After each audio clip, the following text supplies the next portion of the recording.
Lately, I've been losing sleep, dreaming about the things that we could be. But baby, I've been praying hard.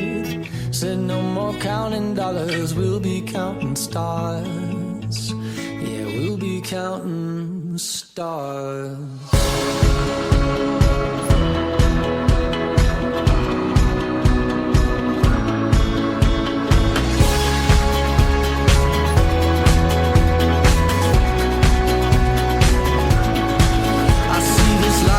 Like a swinging vine, swing my heart across the line. In my face is flashing signs. Seek it out and ye shall find. Old, but I'm not that old. Young, but I'm not that bold. And I don't think the world is sold. I'm just doing what we're told. I feel something so right, doing the wrong thing. And I feel something so wrong, doing the right thing. I could lie. Everything that kills me makes me feel alive. Yeah, I've been losing sleep, dreaming about the things that we could be. Baby, I've been praying hard. Said no more counting dollars, we'll be counting stars. Lately, I've been losing sleep, dreaming about the things that we could be. Baby, I've been praying hard. Said no more counting dollars, we'll be counting stars. Hey. I feel your love and I feel it burn down this river every turn. Hope is our four-letter word. Make that money, watch it burn. Old, but I'm not that old. Young, but I'm not that bold. And I don't think the world is sold. I'm just doing what we're told. And I feel something so wrong. We're doing the right thing. I could lie. Everything that drowns me makes me wanna fly. Yeah, I've been losing sleep, dreaming about the things that we could be. Baby, I've been praying hard. Said no more counting dollars, we'll be counting stars. Lately, I've been losing sleep, dreaming about the things that we could be. Baby, I've been praying hard. Said no more counting dollars, we'll be counting stars. Oh, take that money, watch it burn, sink in the river, the lessons I learned. Take that money, watch it burn, sink in the river, the lessons I learned. Take that money, watch it burn, sink in the river, the lessons I learned. Take that money, watch it burn, sink in the river, the lessons I learned. Everything that kills me makes me feel alive. Yeah, I've been losing sleep, dreaming about the things that we could be. Baby, I've been praying hard. Said no more counting dollars, we'll be counting stars. Lately, I've been losing sleep, dreaming about the things that we could be. Baby, I've been praying hard. Said no more counting dollars, we'll be counting stars. Watch it burn, sink in the river, the lessons I learned. Take that money, watch it burn, sink in the river, the lessons I learned. Take that money, watch it burn, sink in the river, the lessons I learned. Take that money, watch it burn, sink in the river, the lessons I learned.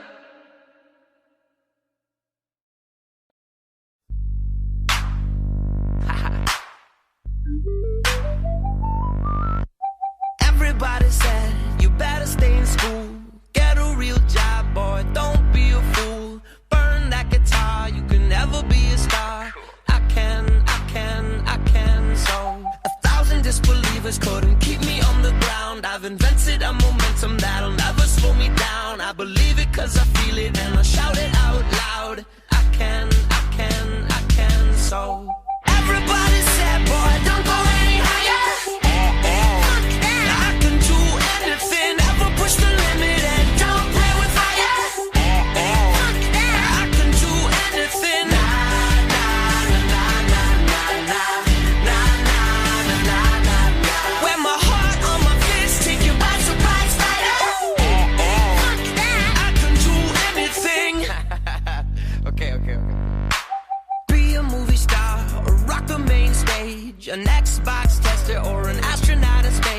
they tell you that you can't, you can shove it in their face. I can. So 100,000 disbelievers couldn't keep me on the ground. I've invented a momentum that'll never slow me down. I believe it 'cause I feel it and I shout it out loud. I can. So everybody said, boy, don't go any higher. I can do anything, ever push the limit and don't play with fire. I can do anything.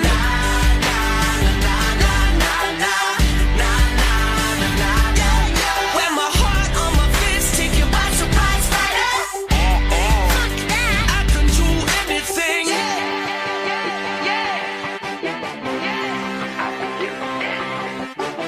Never try, never win, never get a break. You miss 100% of the shots you never take.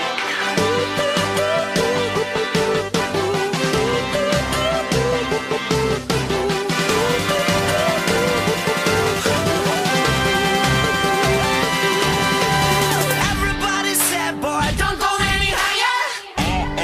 I can do anything, ever push the limit and don't play with fire. Fuck that. I can do anything. Everybody said, boy, don't go any higher.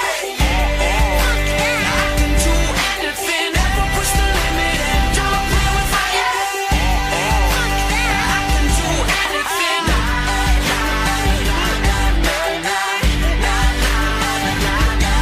Wear my heart on my fist, take you by surprise, fighter. I can do anything.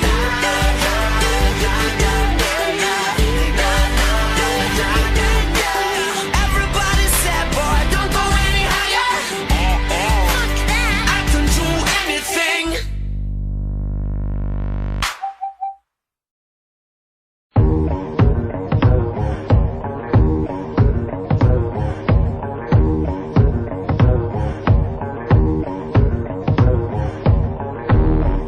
Human beings in a mob. What's a mob to a king? What's a king to a god? What's a god to a non-believer who don't believe in anything? Will he make it out alive? Alright. No church in a while. Tears on the mausoleum floor, blood stains the Colosseum doors, lies on the lips of a priest, Thanksgiving disguised as a feast, rolling in the Rolls Royce Corniche, only the doctors got this, I'm hiding from police. Cocaine seats, all white like I got the whole thing bleached. Drug dealer chic, I'm wondering if a dove's prayers reach. It's pious, for God loves pious. Socrates asks who's biased, do y'all seek? Off Plato, screech. I'm out here balling, I know you hear my sneaks. Jesus was a carpenter, Yeezy, lay beats. Overflow the Holy Ghost, get the hell about your seats. Preach. Human beings in a mob. What's a mob to a king? What's a king to a god? What's a god to a non-believer who don't believe in anything? Will he make it out alive? Alright. No church in a while.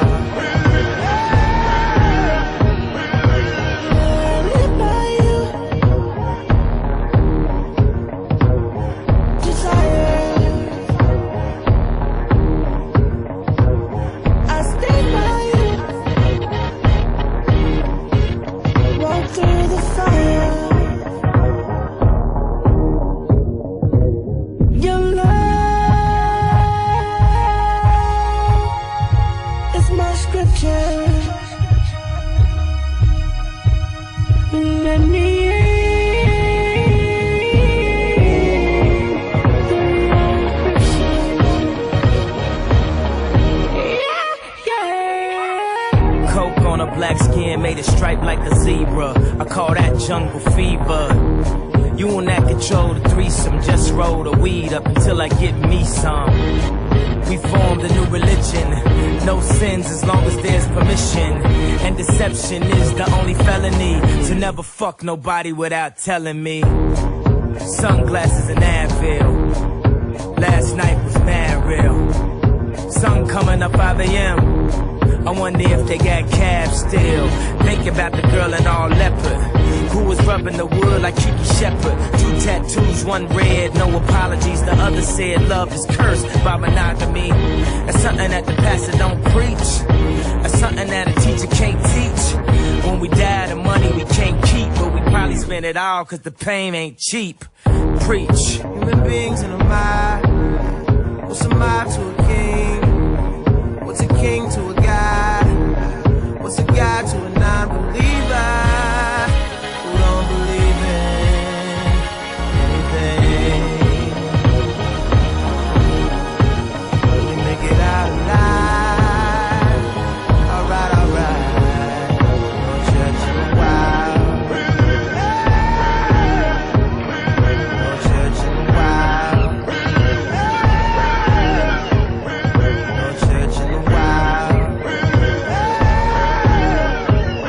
No church in a while.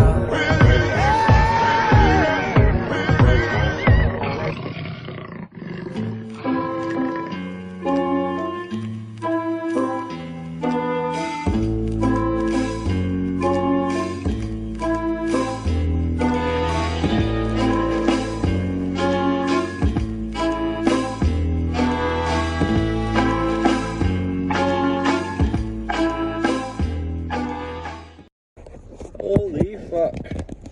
It's beer time and making a video about the moon time. Alright, so I want to say the new moon's in 2 days.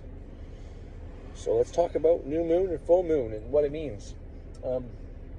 First of all, I made a few mistakes when I went over my video from yesterday, but nothing big, just things like when I said Enoch was like Mercury, except he turned into Archangel Michael. I meant Metatron, not Michael. Archangel Michael is not what Enoch turned into, it was Archangel Metatron. Also, I made the distinction, the devil being Mars, but I said a few times that the devil, or Lucifer, was Mars, and then saying Lucifer was also Venus, so I just meant the difference was Lucifer, Morningstar, is Venus, and the devil with the red is associated with Mars and all that. But a few other mistakes, but I can't remember exactly which ones they were.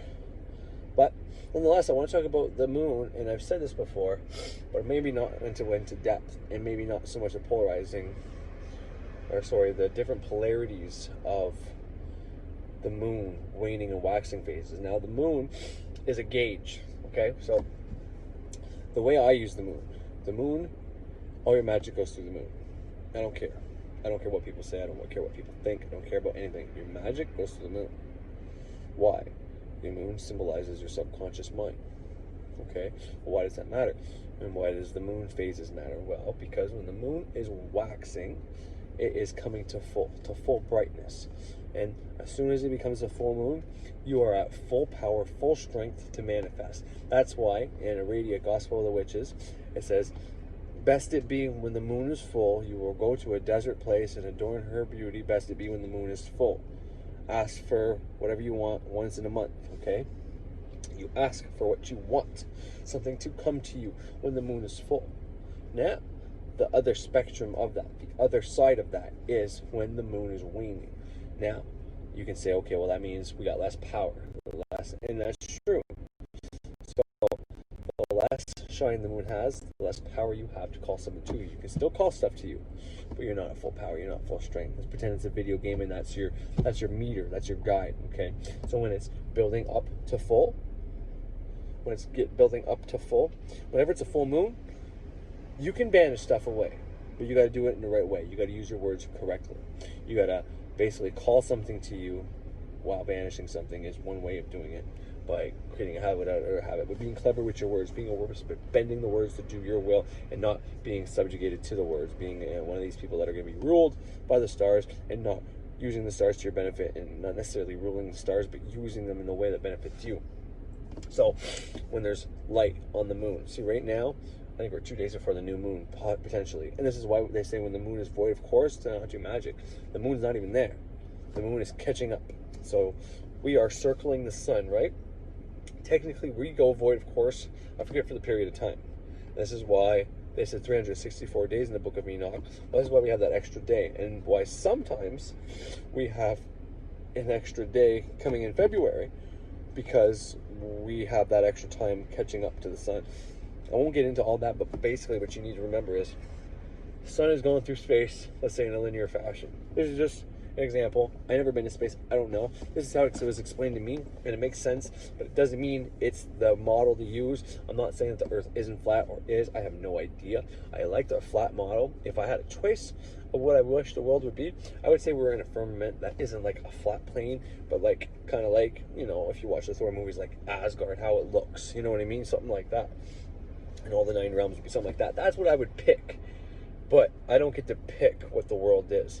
I get to come up with my best guess. But if I had to pick it, I'd like that. But there's too many things that go against the flat Earth thing that's just, you know. But in the same sense, there's so many things that you can say against the globe model that also make sense towards a flat Earth. So that's why I say when you're on the Earth, it's flat. When you go up into space or you go up in the air in a fucking thing, it looks like a globe. So,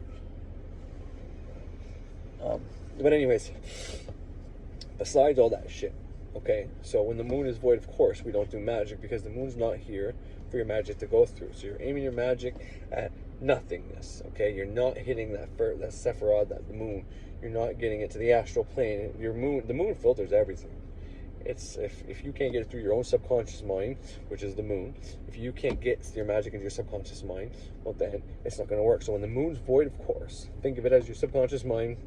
It's the best time for you to give your subconscious mind a break. Think about it. And whenever your body, when the moon goes into your sun sign, your body releases an oil. That's your Christos oil. That's the Christ. You got to rise the Christ all the way up to your pituitary gland. And then if you make it there without having sex, when the sun's in your moon sign for those 2.5 days, it lights up your pineal gland. All right, if it's not calcified, but even if it is calcified, doing this process will help decalcify it in the best way possible.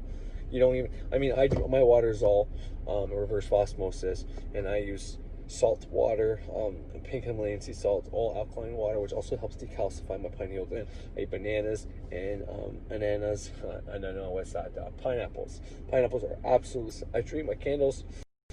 The way my candle magic works is simply like the whole sigil thing I said. You put energy into something, it becomes real on the astral plane.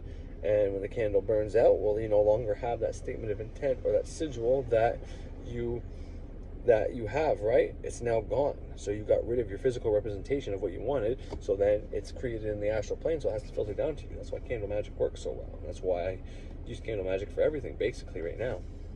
From programming my mind to protecting my kids and family, from this to making my town be free from coronavirus and fucking retards and looting and danger. So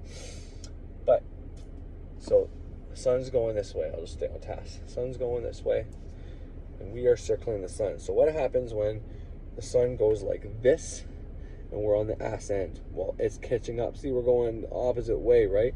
It's going like this, and we're going like this. So we get behind a day, and it takes us a day to catch up to it. I forget how long it is, but it's like a few hours, which is why they say we technically lose a few hours every year, a few minutes, a few seconds every year, why time seems like it's speeding up. But at the same time as we're going around the sun like this, the moon, see the sun's going like this, here's us going around the sun, well, the moon's also going around us as we're going around, right? So whenever we are on the back end and the moon becomes on the back end of us, we're trying to catch up to the sun, it's trying to catch up to us. That's what the void of course is. When the moon is behind us and we're going this way and the moon is perceivably going the other way, because we're rotating around the sun. So when we hit that way, we're rotating the same way, but technically when we're going this way and the moon is on the backswing, it's like we're going 2 different directions. Even though we're both going clockwise, counterclockwise, I don't know which way. Sorry. I don't want to say the wrong way, but we're spinning one way and we're going around the other way. So, actually, I think we're doing both. But anyways, I think clockwise. Anyway, so we go through, that's why we go through the equinoxes the opposite way, because we're going clockwise, so that means we go through the time. I'm getting so off what I'm supposed to talk about, but that's the void of course, and that's when you don't do magic. So think about it, it's your subconscious mind just needs a break. For that length of time, just don't try to put anything in me, okay? Leave me be, and then I'll work on your shit when I come back. It's like, God rests on the 7th day. Well, that's your 7th day for your mind. Anyways, and it happens between when it shifts from sign to sign, I believe. Now, I know I gave you that whole example of that, but because the moon circles us so fast every day, you know what I mean? That's why that happens, because it's circling us fucking daily and it's changing signs. So anyways, I can't explain something I don't completely understand, but that's the best I can do for you. So between those two things, while it changes from sign to sign, it seemed to be unstable. That's when it's void of course. I think it also has to do with that thing I explained, but we'll just leave it at that for now. But the opposite spectrum, so your full power for bringing stuff to you, for accepting stuff, for receiving stuff, when the moon is completely woman, receiving, okay? It can give stuff to you. When it's waxing, it can give stuff to you. It can bring stuff to you. Now, man, the positive, the projecting, which means pulling something out of you, not receiving. Receiving is something that a woman does. A woman receives the penis, right? Receives the sperm to make the baby, right? The earth receives the seed to grow a plant. The water receives whatever, us go swimming in it, the fish that swim in it, you know what I mean? So this is the time of the month where you can receive stuff. So you want that money, you receive that money. You want that wealth, the health, the prosperity, the fucking kids, the perfect man, whatever. That's when you can receive it. Likewise. So instead of this being a bad and a good time, although when the moon gets closer to the new moon is the best time to do your baneful magic. So when the moon is full and shining, you're not going to try to do baneful magic to somebody like, I curse that motherfucker. Well, it's not going to work when it's full, because that person is getting prosperity. It's also why people say craziest things happen whenever the moon is full, right? There's more crime and all that. Well, because people get what they want when the moon is full. Everybody's power is full tilt. So if you're asking for that money, well, you're more likely being able to pull off that heist. But it doesn't mean the law's not going to get you. You wanted to pull off the heist, pull off the heist, but you didn't ask to not get caught. So, anyways, when the moon is going to waning, okay, so whenever the moon is half and half, is a good time to do both magics. Is a good time to ask for something and banish something, because you have half the moon saying, all right, you got half power for banishing and you're at half power for receiving. So it's a good time to do that, to set your intention to banish this and invoke this, okay? But whenever it gets down and less and less light, that means there's more darkness, which means you have more of the banishing power, the rejecting power. I banish all demons out of my house. I banish all harmful entities out of my home that are harming my children. And when the moon is half and half, like I just said, I banish all harmful entities out of my house that are harming my children, and I invoked beautiful, loving energies and entities to help my children be creative and have gratitude and want to help me and mom with chores. I will be Humphrey, so more to be. But so this is your guide. The moon is your guide. When the moon is completely gone, whenever it's all black, is the best time to banish. So when you want to start banishing stuff, start it when the moon is half and half. But I would also invoke something too, right? Set the intention to invoke something and banish something, and then keep writing on every candle a thing you banish, thing you banish, thing you banish, thing you banish, thing you banish. New moon. Now when the moon starts getting full, you can start asking for something if you want, or you can keep banishing something until you get to the half and half point, and then when at the half and half point, you banish once again the thing you've been banishing for the last 14 days or last whatever, okay? So 7 days to the new moon, 7 days to the half and half moon, and then 7 more days to the full moon, and 7 more days to the half and half moon, right? That's your 28-day cycle, and then the 2 days of the void of course, and now those void of courses make up all those few hours between every sign where the moon was void of course, right? That's how it's evened out. It's not a perfect science that every time during the month there's perfect 2 days in a row that it's lined up where the moon is void of course. It actually happens in between every sign where it's catching up and it's back in that sign. It's catching up and it's back into that sign. That's how I understand it. So it's behind us, we're behind the sun, it's behind us, and it's catching up. It's catching up. You know, we're circling the sun and it's circling us. Fuck. Well, that's hard to fucking do. So anyways, let's open this beer and fucking have a beer and a smoke so people can fucking judge me, and I don't fucking care. Send me all the judgment, negative energy you want, baby. This new moon's coming. I'll take all that energy, plus my own energy, plus all the energy from the god names I use, and I'll change this world for the best, bitch. Cheers to that. Woohoo! 7.0 beer, baby. I love that one movie. I can't remember what it is, Road Trip or something. Oh yeah, beer in Canada is like moonshine. We do have some pretty strong beers. But I'm telling you right now, I drank moonshine. And we have Bacardi 151, which is 75%. And we have a fucking alcohol called Alcool that's 99%. So any motherfuckers out there think you can outdrink Canadians, think again, homie. Now we do have some pussies, but I can drink like a fucking... Anyways, don't matter. What am I bragging about drinking? Kids, if you're watching me, which you shouldn't be, my shit's not for kids, but drinking's not cool. Having a drink now and then is okay. Clean out your liver. But too much of it kills your fucking liver. We are like Iron Man. Iron Man. Fuck. Wolverine. My bad, not Iron Man. Anyways. Point is, when the moon gets to new moon, and from the half and half point, equal night, equal day, equinox, you know, equinox means equal night. Equinox. Nox in whatever, Greek or Latin, probably Latin, is night. Equa is equal. That's what it means. Equal night. And that's when the word is half and half. But when the moon is half and half, every month there's 2 times where the moon is half and half. Whenever it's going to full and going to new. So whenever every one of those points, this is what all I'm trying to say is, you got to banish to invoke something every time for what you want. So the thing you want has its opposite. So when the moon is half and half, doesn't matter when you start this, but when the moon is half and half, banish the thing you don't want. Doesn't matter. You can have a habit of watching too much YouTube over and over again, sacrificing your marriage. Banish that habit and invoke $3,000. Doesn't matter. Try it. I mean, what's it going to hurt? You're going to lose one habit and you're going to get money. But those aren't really opposite each other. So if you banish the one habit and ask for the discipline, you're receiving discipline to work on a magical program, let's say you're really good at magic or something like that, you know, or there's something you're really good at and you want to start a business out of it. So you banish you watching YouTube videos and procrastinating, and you invoke discipline. And you do that. So then when the moon, right now, like it's going to the new moon, you would just keep banishing your procrastination. New moon, you say, I'm so grateful you banished my procrastination, you know, and then you start going up to the full. But as soon as you hit the half and half point, you're still banishing for the first 7 days up into that half and half point where it's half light, half dark, the moon. And then the day that it's half light and half dark, maybe even the day before that and the day after that, let's say, you invoke and you banish. You invoke the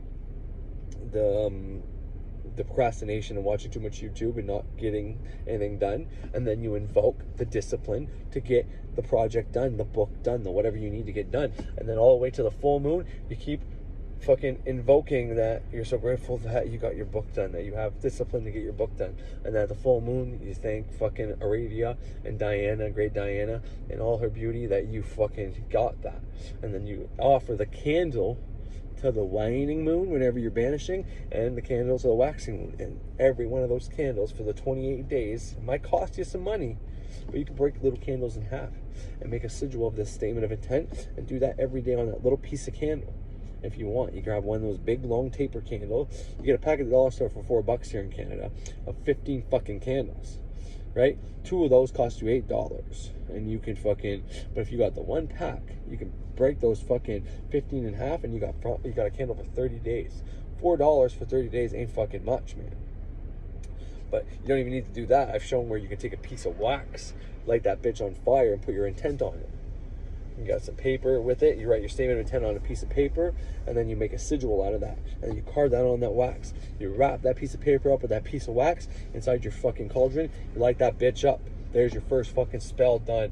Magic on a budget, baby. There it is. But all I'm trying to say is banish and invoke on the half and half moon days. This is my trick. This is my secret. This is what works for me. I tried getting to this, but I never said it properly. And it wasn't until today I realized it's because I never explained the banishing. People think when the moon's waning, yeah, it's a good time for a purge. It's a good time to get rid of banishing stuff out of you. Well, this is how you do it, because there's 7 days where it's more dark. It's going to the darkest is where it's most powerful. When you're going to the darkest phase, when you're going to the new moon, is when it's most powerful. But still, whenever you're still building up to that waxing phase, you're still gaining only a little bit of light. So it's still more powerful in the banishing period. And truth be told, that's my luckiest time. Is when I'm like, for bingo tickets and stuff like that, it's during the waning phase of the moon, but it's waning when it's building up to the waxing. Now, maybe that's still considered waxing, because I think that people consider waxing is from new moon right to full moon. But I say This is how I break it up. Now everybody's different, but this is how I break it up. I don't think from full moon to waning moon is all just bad. I think whenever the moon is still full and bright, you can still invoke things because that's your power gauge, and that's how it's been working for me. So that's just my little fucking video for today, just to shoot a couple curveballs in there, maybe fuck some shit up. But as long as you're invoking and banishing, at least maybe, like I said, maybe do it 3 times. Maybe do it the day before the half and half split and the day after the half and half split. So you're 6 times a month, you're banishing and invoking something. And it doesn't have to be a perfect month, right? I'm saying a cycle, the moon cycle. It's not going to fall perfectly within the whole month of February or the whole month of October, for example. But you figure out the 0 point. So right now the new moon's about to start. So now it's a new month. Well, I think Wednesday of this week might be it. Whenever it is, I could be completely wrong. I haven't looked, to be honest. But whenever that new moon starts, it's a new month cycle. So, and it doesn't matter. You can start off with the new moon and say, do the banishing and invoking then as well. And then you could do that at the full moon. And you could do it the middle months, you know. But, you know, if you want to put all your focused energy into one thing whenever the moon is banishing, is why I say this. And then when the moon is half and half, when the energies are split with the moon, when you have half the energy towards invoking and half to it banishing, on both sides of the spectrum, when it's getting smaller and when it's getting brighter, then your energy is split. So you can use split energy, is all I'm saying, because your subconscious is split. It's like, oh fuck, I'm supposed to be banishing, but I'm supposed to be invoking. You know what I mean? So that's all I'm trying to say. Use the moon as a guide to your subconscious mind, because it's linked to your subconscious mind for a reason. It is. Anyways, I think that's good for today. I'm gonna get more fucking stupid as I go, but I hope you enjoyed, and thank you for watching the previous show. And I'm grateful for everybody who tunes in the YouTube channel and my podcast. Now my podcast didn't go up last night because I had technical difficulties and I had to fuck my wife, and I did so pretty good too, if I do say so myself. But now that that's done, I'm gonna try to get it up and running tonight. And if it's not up and running tonight, well, my bad. It will be within the next few days. I'll probably do that tomorrow during the day if I can't get it done tonight. So anyways, once again though, I am grateful for everybody who subscribed. I went up to 39, almost 40. I went back down to 38, but that's okay. I thought I was going to lose subscribers more than that, and I gained some, so I'm so grateful for continuously gaining subscribers. I love it all. I love everybody who checks it out. I'm not a guru, I'm not anything. I'm just like you motherfuckers out there just trying to figure this shit out, and I hope I help people figure this shit out. So anyways, thanks for tuning in. Have yourselves a great fucking day. Well, Mary, oh, Mary, don't you tell them Martha not to Martha, don't you mourn. Pharaoh's army, you know they've been drowned, singing Mary, oh, Mary, don't you tell them Martha not to mourn. Martha, don't you mourn.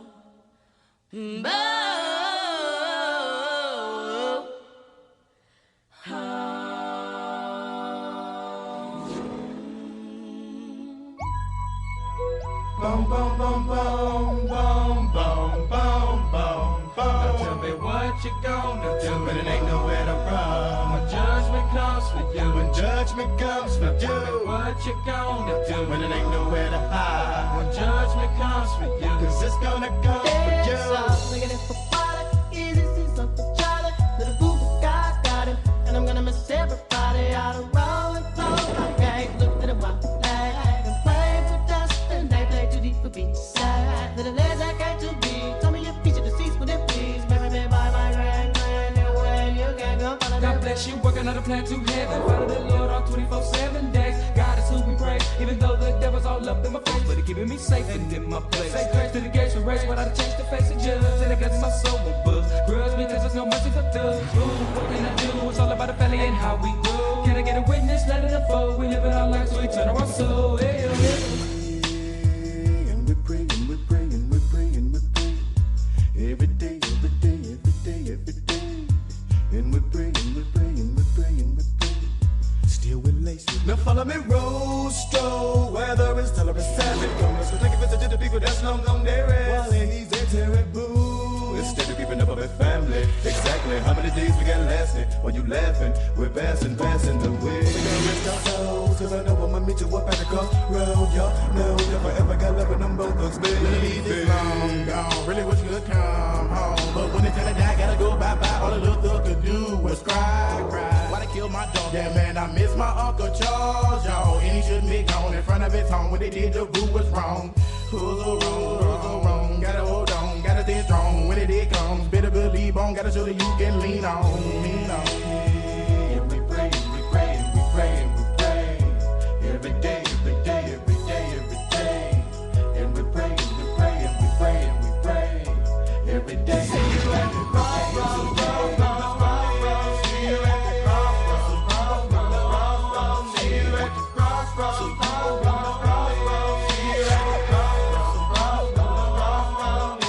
And I'm gonna miss everybody, and I'm gonna miss everybody. And I'm gonna miss everybody, and I'm gonna miss everybody, and I'm gonna miss everybody. And I'm gonna miss everybody. Living in a hateful world, sending it straight, that's how we roll. Living in a hateful world, sending it straight, that's how we roll. Living in a hateful world, sending it straight, that's how we roll. And I'm asking a good little YSI, he told me we lived it What's up with that money, y'all? See my bigger cousin was home. Somebody really everybody wanna test the stuff. In this sleaze instead of easy to fall. And nobody's sitting and cause he intended know that they didn't win any. Wanna come again and again. Now tell me what you gonna do. Can somebody, anybody tell me why? Hey, can somebody, anybody tell me why?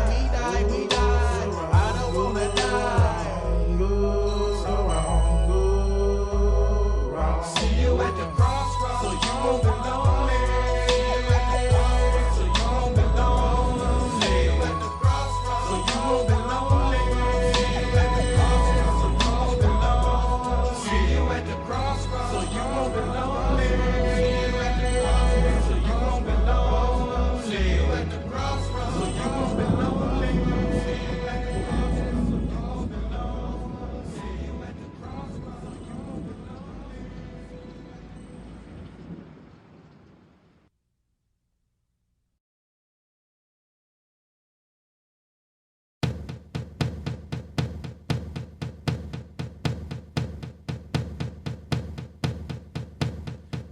Give me a second, I need to get my story straight. My friends are in the bathroom, getting higher than the Empire State. My lover, she is waiting for me just across the bar. My seat's been taken by some sunglasses, asking about a scar. And I know I gave it to you months ago.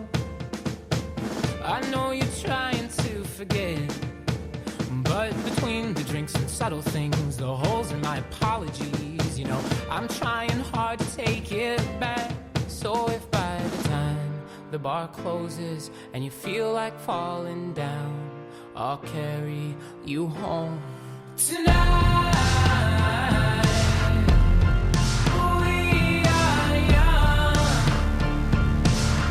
so let's set the world on fire. We can burn brighter than the sun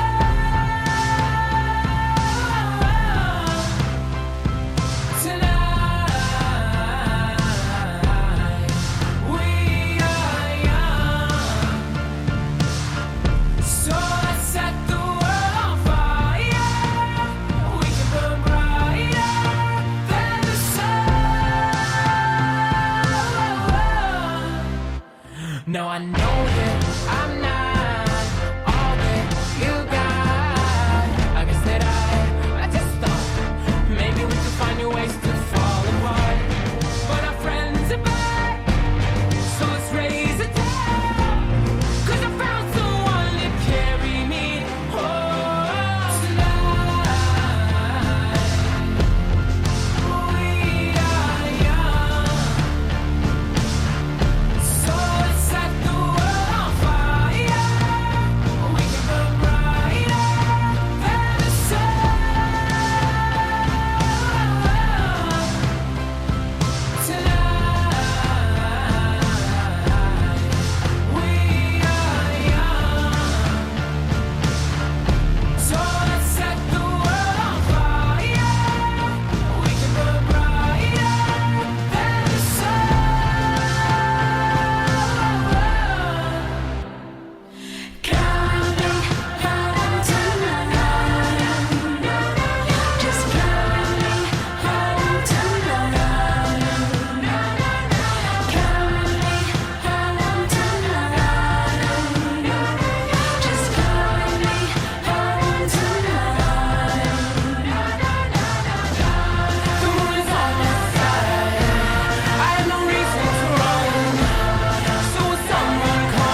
time the bar closes and you feel like falling down, I'll carry you home tonight.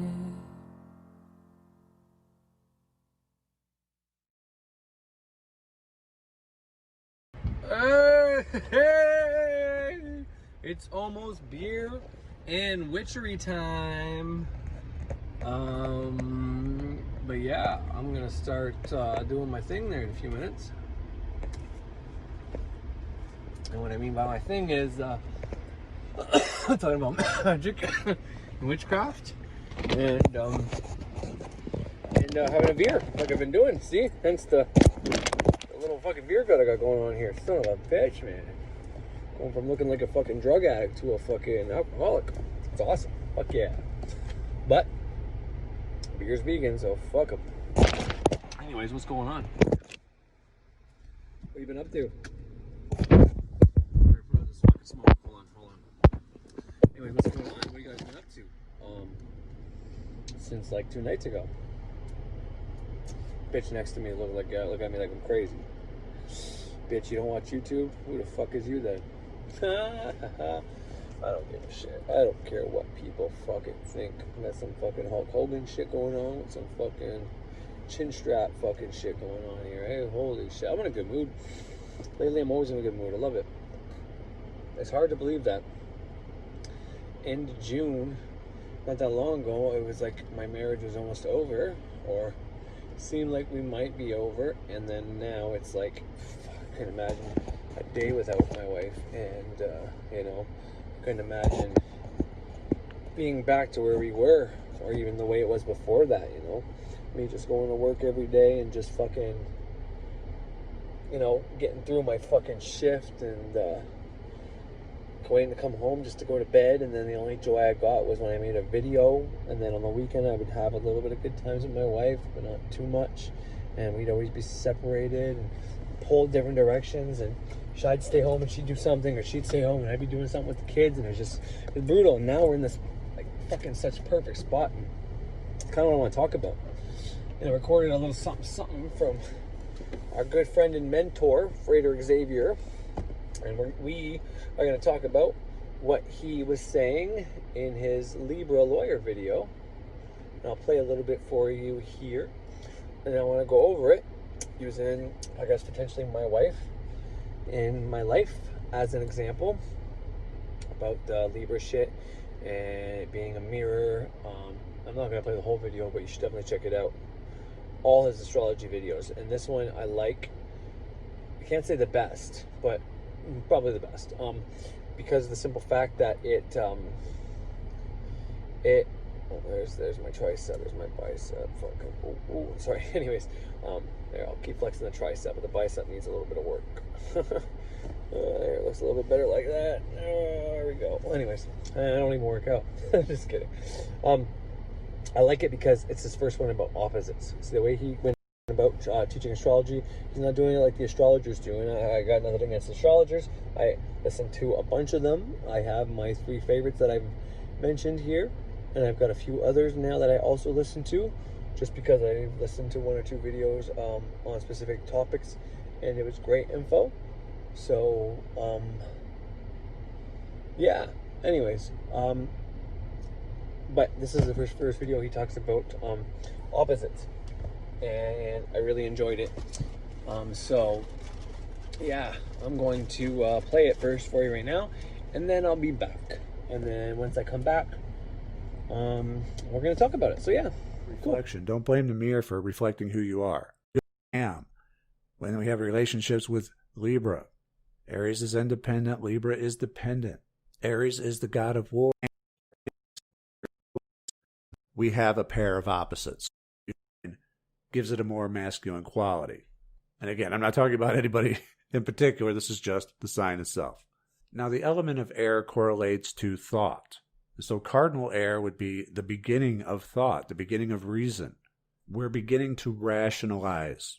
And this is important because the sign of Libra is all about relationships. And some people may think that the element of water would be a better fit for Libra, being a sign of relationships. But no, it's air.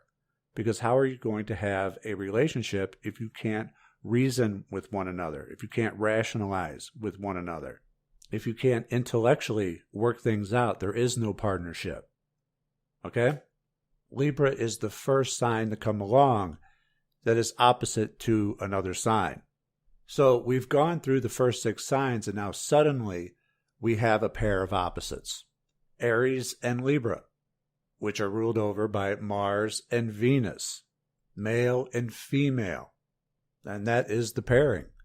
And before I get people writing me about it, if you're interested in LGBTQ, those are off by one sign to the left. That would be Mars and Mars, Aries and Scorpio, or Venus and Venus, Taurus and Libra. One sign off from being the actual opposite pairing. That's just FYI. So suddenly we have Libra standing in front of Aries, and in doing so is beginning to form this circle of the zodiac, this chart. And so Libra creates space. Whereas before all the zodiacs were on a linear line, Libra has made it possible to start wrapping around and actually facing its opposite on what is to be the circle. So Libra begins to create space, which is necessary for a good and successful relationship. You need space, physical, spiritual, emotional. It's that pairing between independent Aries and dependent Libra. So you need to come together, and then you need time apart. Being together, time apart. If you're always together, you'll drive each other nuts. Maybe not at first, but eventually. So Libra creates space because space is required for the relationships to work. Now, Aries is independent. You don't want to be tied down. This is me. I am the individual, right? Just like a typical guy. It's right there in the sign. So he says to Libra, get out of my way. You're blocking my view. To which Libra replies, I am your view. Because one of the main qualities of Venus, and Libra by extension as its ruler, is beauty. So Aries is standing opposite to Libra, Aries being Mars, Libra being Venus, male and female. And it's always the female body that's considered the work of art, both art and beauty being qualities of Venus. So Venus comes along and says, no, this is what you're going to be looking at. You're going to be looking at me. I am the view. I am the goal. I am the prize. Now, because the signs are the opposite, and this is going to be true of the other signs that we'll be going over that are the opposite of the ones we've already covered, the qualities of those signs are going to be opposite as well. Equal yet opposite, just like a mirror image. When you look into the mirror, the image is equal, yet it's reversed, it's flipped. The right is the left is the right. It's the opposite. And that's a lot like how the signs are to their opposite sign. Equal yet opposite. So with Aries and Libra, we get Mars, we get Venus, we get male, we get female. We have the individual with Aries, I am. When we have relationships with Libra, Aries is independent, Libra is dependent. Aries is the god of war. Libra makes peace, diplomacy, compromise, which we'll get into in a moment. So Libra brings the mirror. Mirror, mirror on the wall, who's the fairest one of all? Venus and her beauty. When it comes to relationships, opposites attract. And the best match for people is someone who reflects who you are, both the good and the bad. Libra is showing who you are through your relationships. So don't blame the reflection. Don't blame the mirror for reflecting who you are. It's like everything else that we teach here. If you want to change your relationships, you have to change yourself. Your relationships are a reflection of you. If you change, they'll change. Libra is about compromise, diplomacy, working things out, because that's what it takes to create a successful relationship. You have to have compromise. You have to have give and take in order to achieve balance for the two halves to make the whole. And that should tell you something about those who aren't good at relationships. People who have been divorced 3 or 4 times, people well off into their 40s who still have a new boyfriend or girlfriend every year, or still wonder why they're still single. It's because they're not good at compromise. They're not good at give and take. It's all about them, right? They have more Aries than they do Libra. Aries makes war, Libra makes peace. Okay? When you sacrifice something in the relationship, when you have to give something for the relationship, it's not to the other person, it's to the relationship itself. It's for the sake of the partnership. And most people don't understand that. They think that they're bowing the knee to the other person, which is only true if it's all give, no take. Like one person keeps giving, and the other person gives nothing, creating an imbalance. But all things being equal, no, you're making the sacrifice to the relationship itself, not the other person. Libra is about balance. That's why it's represented by the scales. Equal yet opposite. Libra is very concerned with equality. Libra rules over the law. Libra is the lawyer, right? Libra creates the law, creates the rules so that everyone's not fighting like Aries. If there's a disagreement with Aries, he'll just club you over the head.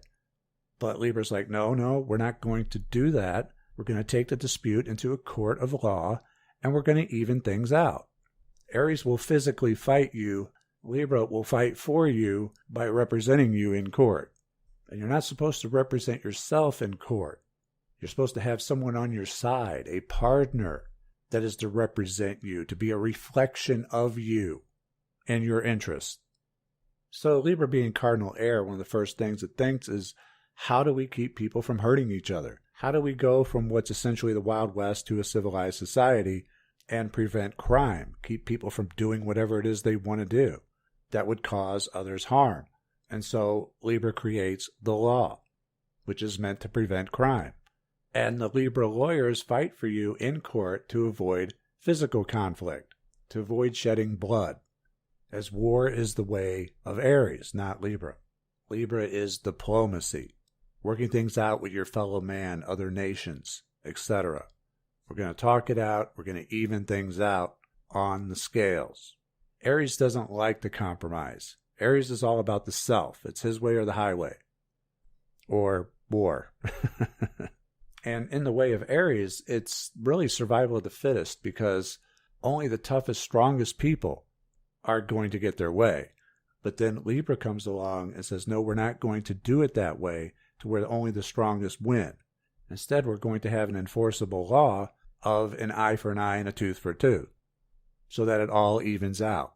But it's also Libras that come along and poke holes in their own laws and find the flaws in them. It's Gandhi, who is a Libra and a lawyer, who came along and said, an eye for an eye will make the whole world blind. So it's Libra who comes along and finds its flaws in its own laws. And Gandhi was also known for peaceful protest, hunger strikes.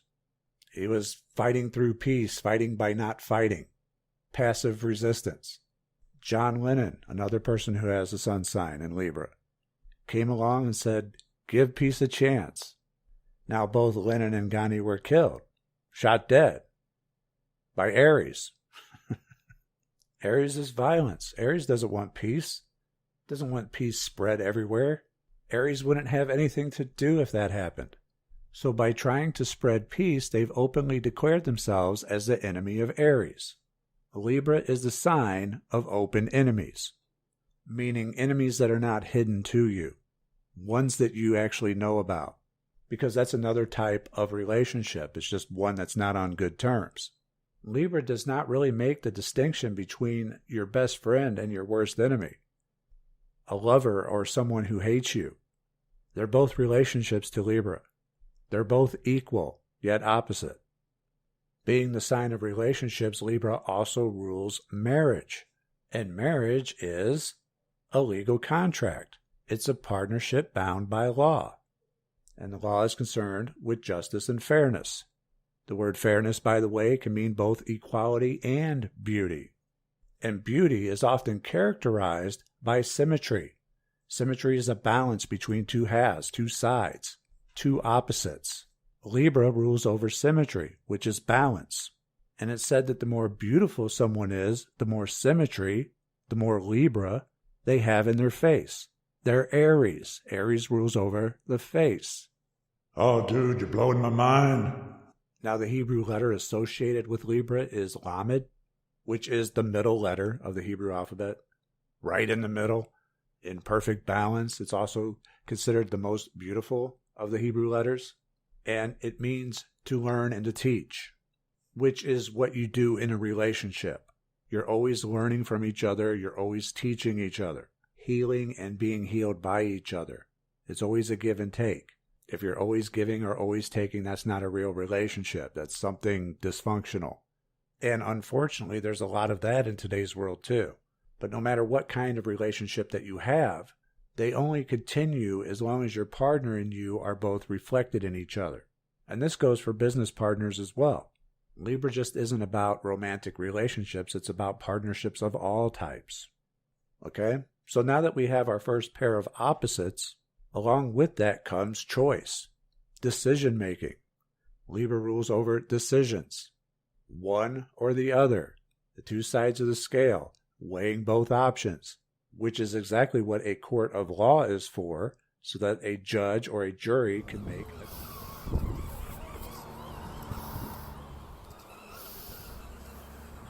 Don't hit the fence.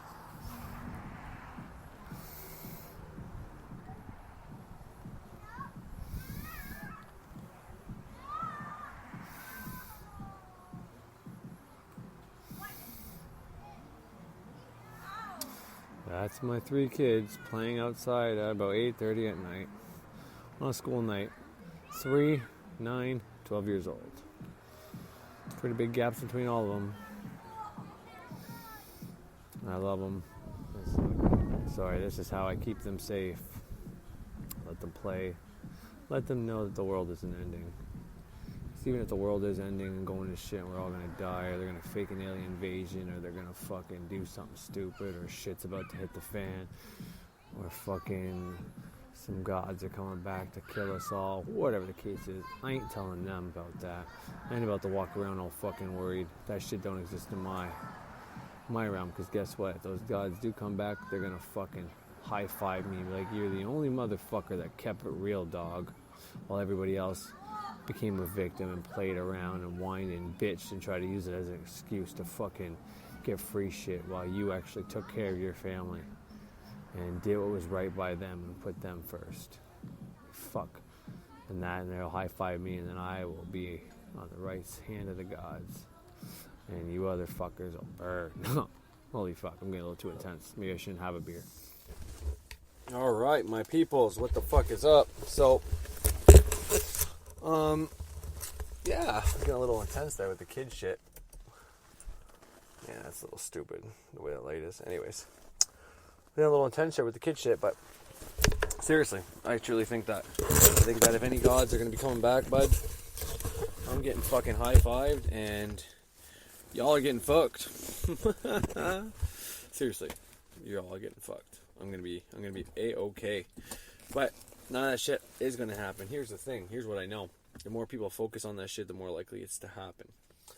The more y'all focus on the world going to shit, motherfucking garbage, motherfucking whatever, NWO, fucking, the more, whatever fear-based, whether you think coronavirus is going to kill us all, whether you think the money system is going to collapse and we're going to have to go into either martial law, or people are going to take over the world and we're going to have to hide in our house, and how long it's going to be like a little fucking people making up their own little armies, and you're either in or out, whatever you think is going to happen, or faking an alien invasion, or really an alien invasion, whatever you think is going to happen.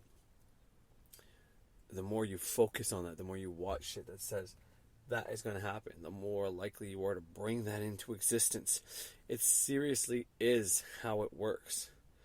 Everything is a cycle. It doesn't matter whether you listen to rap music first, or you started selling drugs or illegal activity, or joining the Crips or the fucking Bloods or fucking any fucking gangster group. It perpetuates itself. It's a cycle. It keeps going. Just like if you are someone who's overweight and you start today saying, I am skinny, I am so fucking grateful that I lose weight every day, I am so grateful that I have a fast metabolism, that will eventually become a cycle, and you're going to say it, and then it's going to happen in your body, and then that's going to reaffirm that it's happening, and then it's going to continue to go. That's what magic is. That's what I'm trying to tell people how to do that. That's the affirmation route, but it's just as powerful. It works just as well. It just takes a little more time to get through into your mind. But I'm serious, because people that go around saying I have a fast metabolism, well, they reaffirm that. See, they go to the bathroom, they shit things out, and they eat like a motherfucker. But the minute they start saying, oh, I think my metabolism's probably going to slow down by this age, and people start telling them that it's going to slow down by this age, and then lo and behold, they fucking believe it. It happens, and that's the cycle. And you can say, well, it's because they got to this age. Well, is it? Or is it because that's how they said? I'm telling you, it's a cycle. Everything's a cycle. So the more people start saying, hey, this is what's going to happen, and the more minds that believe it, then the more likely it's to happen. Luckily, we got a nice split reality right now where some people believe it's the rapture. Most believe it's not. Most believe the government's faking this shit, but there's enough people that don't. So on every issue, everyone's got a fucking opinion, which almost is a good thing. It's probably better that we're not all united on everything, because if we were all united on the same thing, that's when bad shit happens. Just like when people do communist shit, or they do fascism, or, communists basically, in Nazi Germany and shit like that. The reason why that shit's bad is because one group thinks they know what's best for everybody. And it turns out that doesn't work so well. So let's not do that. Let's all have our opinions. Let's agree to disagree. And let's make our own realities and not give a fuck what other people try to tell us is going to happen. And let's just make our own shit. Let's stop giving our power to the queen and the kings. Anyways, that's not what I'm here to talk about. The whole Libra video that I just played by Frederick Xavier, the main point I wanted to talk about, well, what he said about John Lennon, John Lennon, and was it Gandhi? Anyways, the two guys he talked about, they were advocating peace, and then both got killed. They were both rising Libras, and their killers were both Aries. I mean, who knows about the killers being Aries, but they were both Libras, so I think that's fascinating. But more than that, the part where he says when you're with a partner and the whole 7-year itch, it's being somebody who has Saturn in Libra, well, not necessarily in Libra, but in the 7th house. Give me a second. My kids are getting all weird and whacked out there. I don't know what the hell they're doing, but they're doing something. Anyways, someone who has, my Libra is where my 6th house, it starts in Scorpio, ends in there, ends in Libra. Okay, is how actually it starts in Libra, goes all the way through Scorpio, and then Capricorn. Anyways, that's how something to that effect. It's where my stellium is, and the opposite side is Aries. So yeah, it would make sense if the opposite side is Aries is the one that skipped. So it's actually Libra the one that skipped, I believe. Anyways, it doesn't matter. What I'm trying to get at is I have Saturn in the 7th house, which is kind of associated to Libra. It's the marriage house. And he is retrograde, but nonetheless still causing me kind of issues. And they say the 7-year itch. Well, this is our 6-year itch married, but it's our 11th year together in total.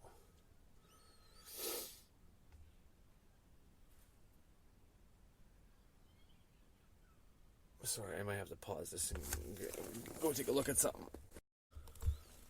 Alright, sorry about that. Fucking thing stopped recording on me, piece of shit. Anyways, so, the part I want to focus on is the whole 7-year itch marriage thing that he talked about. So, you look at your partner and you see your mirror image in them. And the 7-year itch where people start breaking up and divorce at 7 years, you stop seeing your mirrored image in that person anymore, and you start looking for someone else who mirrors that image better to you, basically. So you find someone else who shows you that mirror, and this is what happens. So what did happen with me and my wife just now? Well, she stopped seeing me as her mirror image, and I stopped looking at her as my mirror image, but I wasn't looking for it in anybody else, but I kind of checked out and just kind of focused on myself. Started working on depolarization, got pretty depolarized. For the most part, I still am, but I have to maintain a polarity when it comes to specific things. And right before I completely profoundly learned that lesson, I had an episode saying, I realized you can't be depolarizing all things, because certain things that matter when it comes to your life, there's certain things that make you happy, you can't be depolarizing. It was like a month after I said that episode about you can't be depolarized in all things, or else you take the fun out of life, and your marriage is going to sacrifice. Boom, this shit happened. So, talk about saying something and then it coming true. I mean, that's the story of my life, man. And I say that all the time. I broke a vase around that same time. I think it was either before or after that episode. Right around the same time, though. And it was a marriage vase that had Corey and Sandy married and all that. Smash, bam, broke. And I picked it all up and I put it in a flower pot and I kept it. And my wife's like, "Why are you keeping it? Just shoot it out." I'm like, no. I shoot that out and then I shoot out our marriage and we get divorced. And then months later, all this shit happens and we come fucking close to it. So watch the things you fucking say, okay? Because I'm telling you. And it's the little things like that that you got to watch, because especially if you're developing a gnosis where you have this connection to your subconscious mind. And, you know, like, I think I have it on lock and I can only manifest certain spots, but it's not always the case. It's not perfect science. None of this shit's perfect science. You can think you program yourself in all these specific ways and think you got shit down, but then it comes right down to it, and this thing is not a perfect science. Things slip through. Things happen. You get thrown curveballs. You get life lessons shot at you that you didn't expect, and it just is what it is. But anyway, so what happened? I check out. I work on my whatever, and my wife sees me as a whole different person. I'm no longer the mirror image, right? So she looked at me as a wild man. I was this, maybe it's because she had a father, but she never knew her biological father. And I'm a very strong father figure to her kids. I raised them as my own, and then I had 2 more. I was very husbandly. I would work all day, come home, play with my kids, teach my boys everything I fucking know, put everything in that. And after, when I was still fucking, hey, Mia, be nice. Even after I was beat, fucking done, tired, couldn't do anything, I'd go out and teach them how to play baseball, teach the kids this, that, whatever, the other thing. I wouldn't stop, right?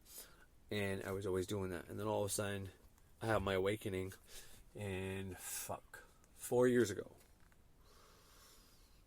Yeah, 4 years ago. Let's say, well, yeah, because Cece turns 4 in October.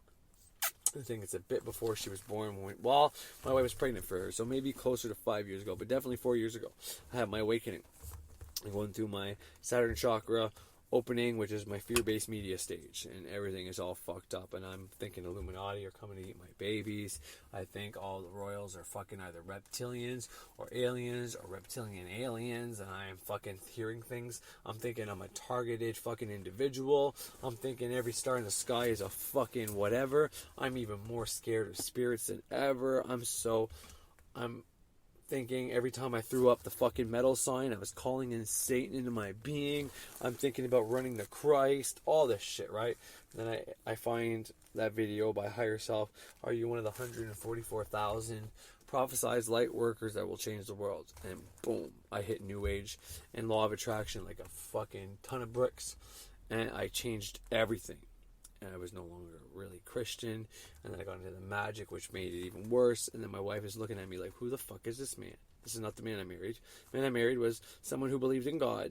You know, was a little shaken, had some rough times, went to jail, but he's got morals. He never rat on any of his friends. His friends are like family, he likes socializing, he likes drinking, but he believes in working hard, and he wants the same things I want. He wants the family, he wants a house, he wants to work the rest of his life until retirement, and we're going to grow old together, which is still the things I want. I just now I want a job that I can get fulfillment from. If I have to earn money, I want to earn money on my own terms, doing something I get fulfillment out of, whether that's helping people or that's just doing a job where I build something with my hands, and then at the end of the day there's something to show for it.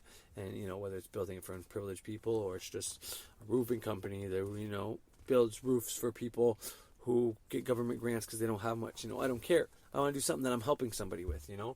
And on my spare time, I'll fucking keep volunteering at my clinic, talking to people and giving them hints that help me through my Subox and shit or whatever. But anyway, so she's looking at me, and I'm no longer giving her the mirror image. And for the whole 3 years that I'm going through this, she gets a job. She's pregnant for my daughter. She gives birth to my daughter. 5 months into her mat leave, she gets this job, but is forced to leave her daughter. Now, she stayed home with every kid, so she gets a bit of baby blues, but she starts this great job.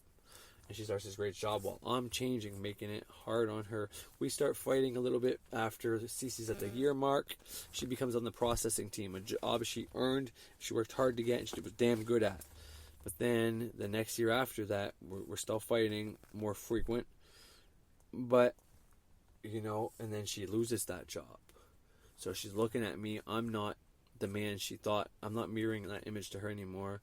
You know what I mean? I'm not looking at her as my mirror image either, because I'm in this whole new spirituality thing, And before I was looking at her as, you know, whatever, and then now I might be looking at her as like some ignorant person or whatever, you know what I mean? And I got over that, but it took me a while to get it, because like I'm trying to tell her what I know.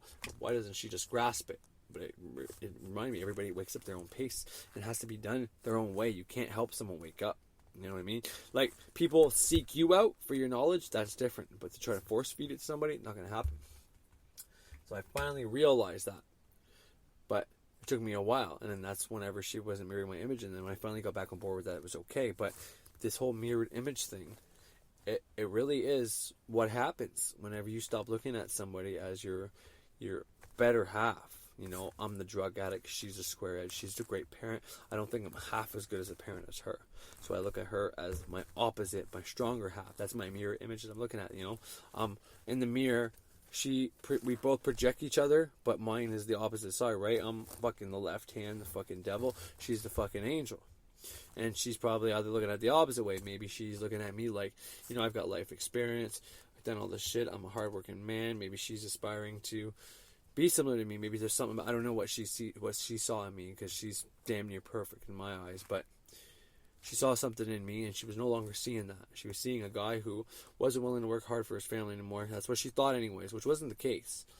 I proved that to her, because after I had to go back to work, after manifesting that time off, I worked 2 fucking jobs. I did 11 to 7 overnight, then I worked fucking roofing. So I fucking fixed pallets all night long, overnight, 11 to 7. Then right after that, I'd go get my Suboxone dose. Then I'd go do a fucking roof for 8 hours. And I'm the bitch carrying the fucking shingles up the fucking ladder. That's how strong of a person I was. And all I would do would get my dose, then sit in the car for half an hour and meditate, and then I'd go to work without no sleep. And then I'd pass right out till I had to go back to work at 11 to 7. I did that for a damn near a month until I couldn't do it anymore. But it was just to get caught up on bills. And then rack in the time so that I can hit my EI. And then that job got too much. I would bounce back on EI. And then it wasn't until then I went and started back up at the job. I just started back up. And now I'm back on EI, baby. I know how to work the system well. But anyways, point of all this is she stopped seeing that man that she admired, the person in the mirror, you know what I mean? When I met her, she wasn't working. And maybe she wanted to get a job and aspired to that. And she did. She fucking, you know, I don't know what she saw the mirror image in me, but she lost that, and she was looking for that in somebody else. You know what I mean? So, and that's true. This is one part I really wanted to get. I wanted to, you know, understanding astrology and the opposites. The reason why I like this so much is because the way he's teaching it, he's going about it and not like explaining like if you have Aries ascendant, if you have this, if you have that, you know what I mean? He's saying it. This is all the aspects that have to go with Libra. And now he's doing the crossover, saying, okay, well, Libra is we, Aries is I. But that's male, Mars, and across the thing is Venus, female, even though it's air sign, but it's still female, but air is the negative of the masculines, you know what I mean? So if air and fire are both positive, meaning they both have a positive polarity, well, if it was gender-wise, air would be the female and fire would be the masculine, the male. So when it goes over there, it's the air with Venus, and that's why air goes along with Venus, and then water will go with fire, because water is, anyways, none of that really fucking matters. But I just want to kind of tie this into your mirror image. So, what's a good way to use this to your benefit, knowing this? Knowing that people around you, your kids, for example, they look up to you, right? Before your kids start following friends, just following fucking whoever, right? Role models and all that shit. They're looking up to you first. And they're going to look at you as their opposite in the same manner, right? Dad is this carpenter, this builder, this factory worker. He's so good at all these things. He taught me all these things. So what do they see? They see you as good at all the shit they want to be good at. And then the other side of the mirror, they're the opposite. They're everything that they want to be is everything that they see in you, right? They see this mirror image. And then when you stop being their mirrors, when you start going to, they start going to school and seeing other kids, and then that mirror changes. Well, maybe they don't want to be a carpenter, maybe they want to be something else. They still love you, they still look up to you. There's still certain parts of you they want to do, but you're not that complete mirror. So how do you use this benefit? How do you use this to your benefit? That's what I'm going to get into next, but I'm going to go bring my kids in and go to bed, because I think it's like 9 o'clock, and my baby's 3. She shouldn't be up this late. But anyways, be right back, fuckers. You won't know, though. Alright, peoples, I want to show you something real quick. So while I'm recording this, it's nighttime, the kids are inside now, not on the trampoline no more. I'm wondering why I was trying the kids are here so it didn't blow anywhere, but I'm good now. That's my little cauldron. It's burning off any excess wax from all my candles, all my candle holders, and shit that I never, well, anything you burn, any wax left over, anything from any spells, you gotta get rid of. So if something you can't burn, like broken glass, put it in the fucking ground and let Mother Earth deteriorate, because you can't let any of that shit stay. Alright, so yeah, what I mean by don't let anything stay is any leftover wax that you have that you put an intention on, burn it completely gone. So that whole physical representation, that all that energy you put in the astral plane, I want that $3,000. Alright, I'm so grateful I received that $3,000. Well, you had a representation here that you put energy into, and then you created it in the astral plane. So then you got to get rid of that physical representation. If you had a little bit of wax left in your bottom of your candle holder, and you just keep putting candles on top, and it builds up, builds up, builds up. Eventually, get rid of that wax, because if you still have a piece of it there, it might be like, well, technically he still has a representation there, so let's not give it to him. Just don't leave shit up to chance. Just burn that shit. Get rid of it. Cauldron. Light a fire. Alright, that's it. That's all. Anyways, so, to use this shit to your benefit, well, first of all, if you want to become, let's say you got a wife, and something like just happened with me. Something with me, it just happened, right? This whole, she didn't see her mirror image in me anymore. She wasn't either attracted to me, or maybe because we were still having sex, and she never fucked that guy. So clearly, she was still like physically attracted to me, because she loves her sex life. She always has. The only complaint she had in the past about her sex life is when I wasn't fucking her, because I was depolarized in all aspects. I was to the point where I didn't want to waste my Mars energy. I didn't want to fuck her. I mean, I told her I would. I don't like saying this because it's how bad I got. I was so depolarized, except for wanting to perform magic was probably the one place I wasn't depolarized. Uh-oh, I got a message coming to me. Hold up. What's up? What's for snack? I don't know. What do you want? There's the chips on the counter that I know of. Let's just share that between the three of you. Okay. Anyway, sorry about that. So I was becoming depolarized in all aspects. Well, I can't do that, and I got no fucking light. Come on, Corey, think with your fucking head. So besides performing magic, I wanted to. So the whole, I told her about the Christos thing at one point, right? Every time the moon entered my sun sign, I couldn't have sex because that was helping me illuminate my pituitary gland, or sending my Christ oil up my pituitary gland to light up my pineal gland, which is how I think I mainly decalcified my pineal gland. Hopefully that'll record it, and hopefully I didn't get fucked up. But anyways, so I told her about that, and then times where she wanted to have sex, I've actually used that when it wasn't actually that time, because I had a spell coming up and a planetary alignment coming up, and I really wanted to do something. It's like, sorry babe, I can't fuck. You know what I mean? And, you know, I'm not going to lie, there were times where I would just eat her out. But I know me, once I eat her out, I would get so turned on, because it's the way she starts shaking and quivering, and like whenever her clit gets so sensitive, and then I start going deep in her with my fingers, you know, stimulating both, hitting that G-spot plus her fucking clit, or whatever it is on a woman. I don't know, I'm not a woman, but whatever I do, she loves, right? Because then I stop hitting the clit and I just do that, and she's like, you know what I mean? Just, I fucking love that. Instant erection, you know what I mean? So, I would eat her out, and then I would tell her I was soft, or try to hide my cock, or, I think I heard the kids, you know, and then run out, and then get soft and come back. Like, that's how bad it was. I would do shit like that. Because, like, I can't resist my wife when I'm turned on, you know what I mean? But, so anyways, so instead of having to do that, because I did that a few times and ended up getting rid of my Mars energy, I'd still do my spell the next day, and most of the time it still worked. But, you know, when you're overthinking things and you think like, oh, I can't waste any Mars energy, and then I get mad at her for it, you know what I mean? Have a little bit of resentment, like, oh, she made me waste my Mars energy. Well, she didn't know what I was doing.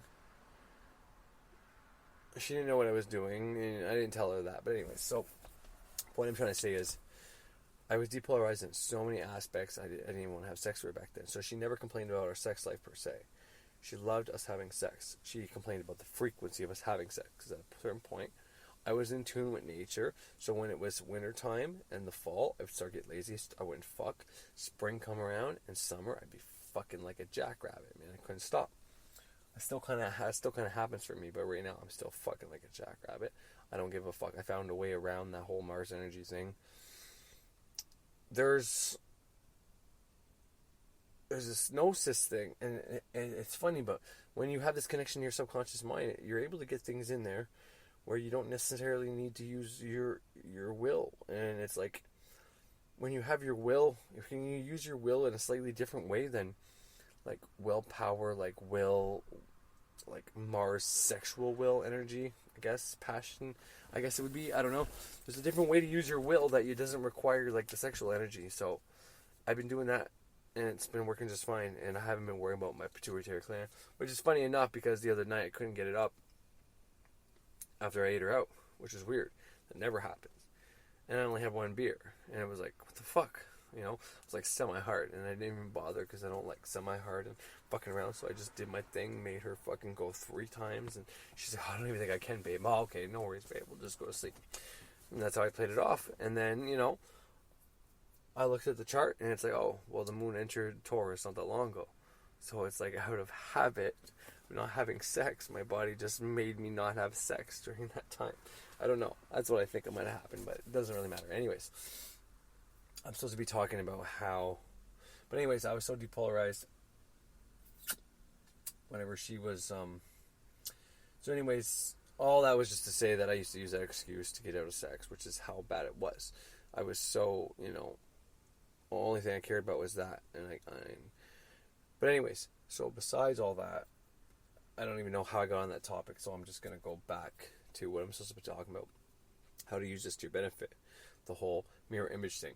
So, first and foremost, when me and my wife started going through this issue, where, well, that's how I got into it. I said she never wanted to stop having sex with me, but she needed someone who was her opposite, but the same, you know, the opposite attracts thing, but opposites aren't really opposites when you know the Hermetic principles. So, she wasn't seeing me and her anymore. I wasn't that opposite, so to speak. Hold up, got another question coming.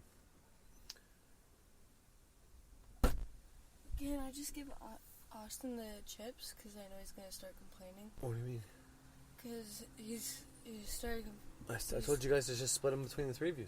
But he said that we were going to get more, and that it would be unfair. Just bring 3 bowls downstairs and split them up downstairs. So you can see that you're splitting them up even. Mm-hmm. Sorry about that. Kids' issues. Anyways, so...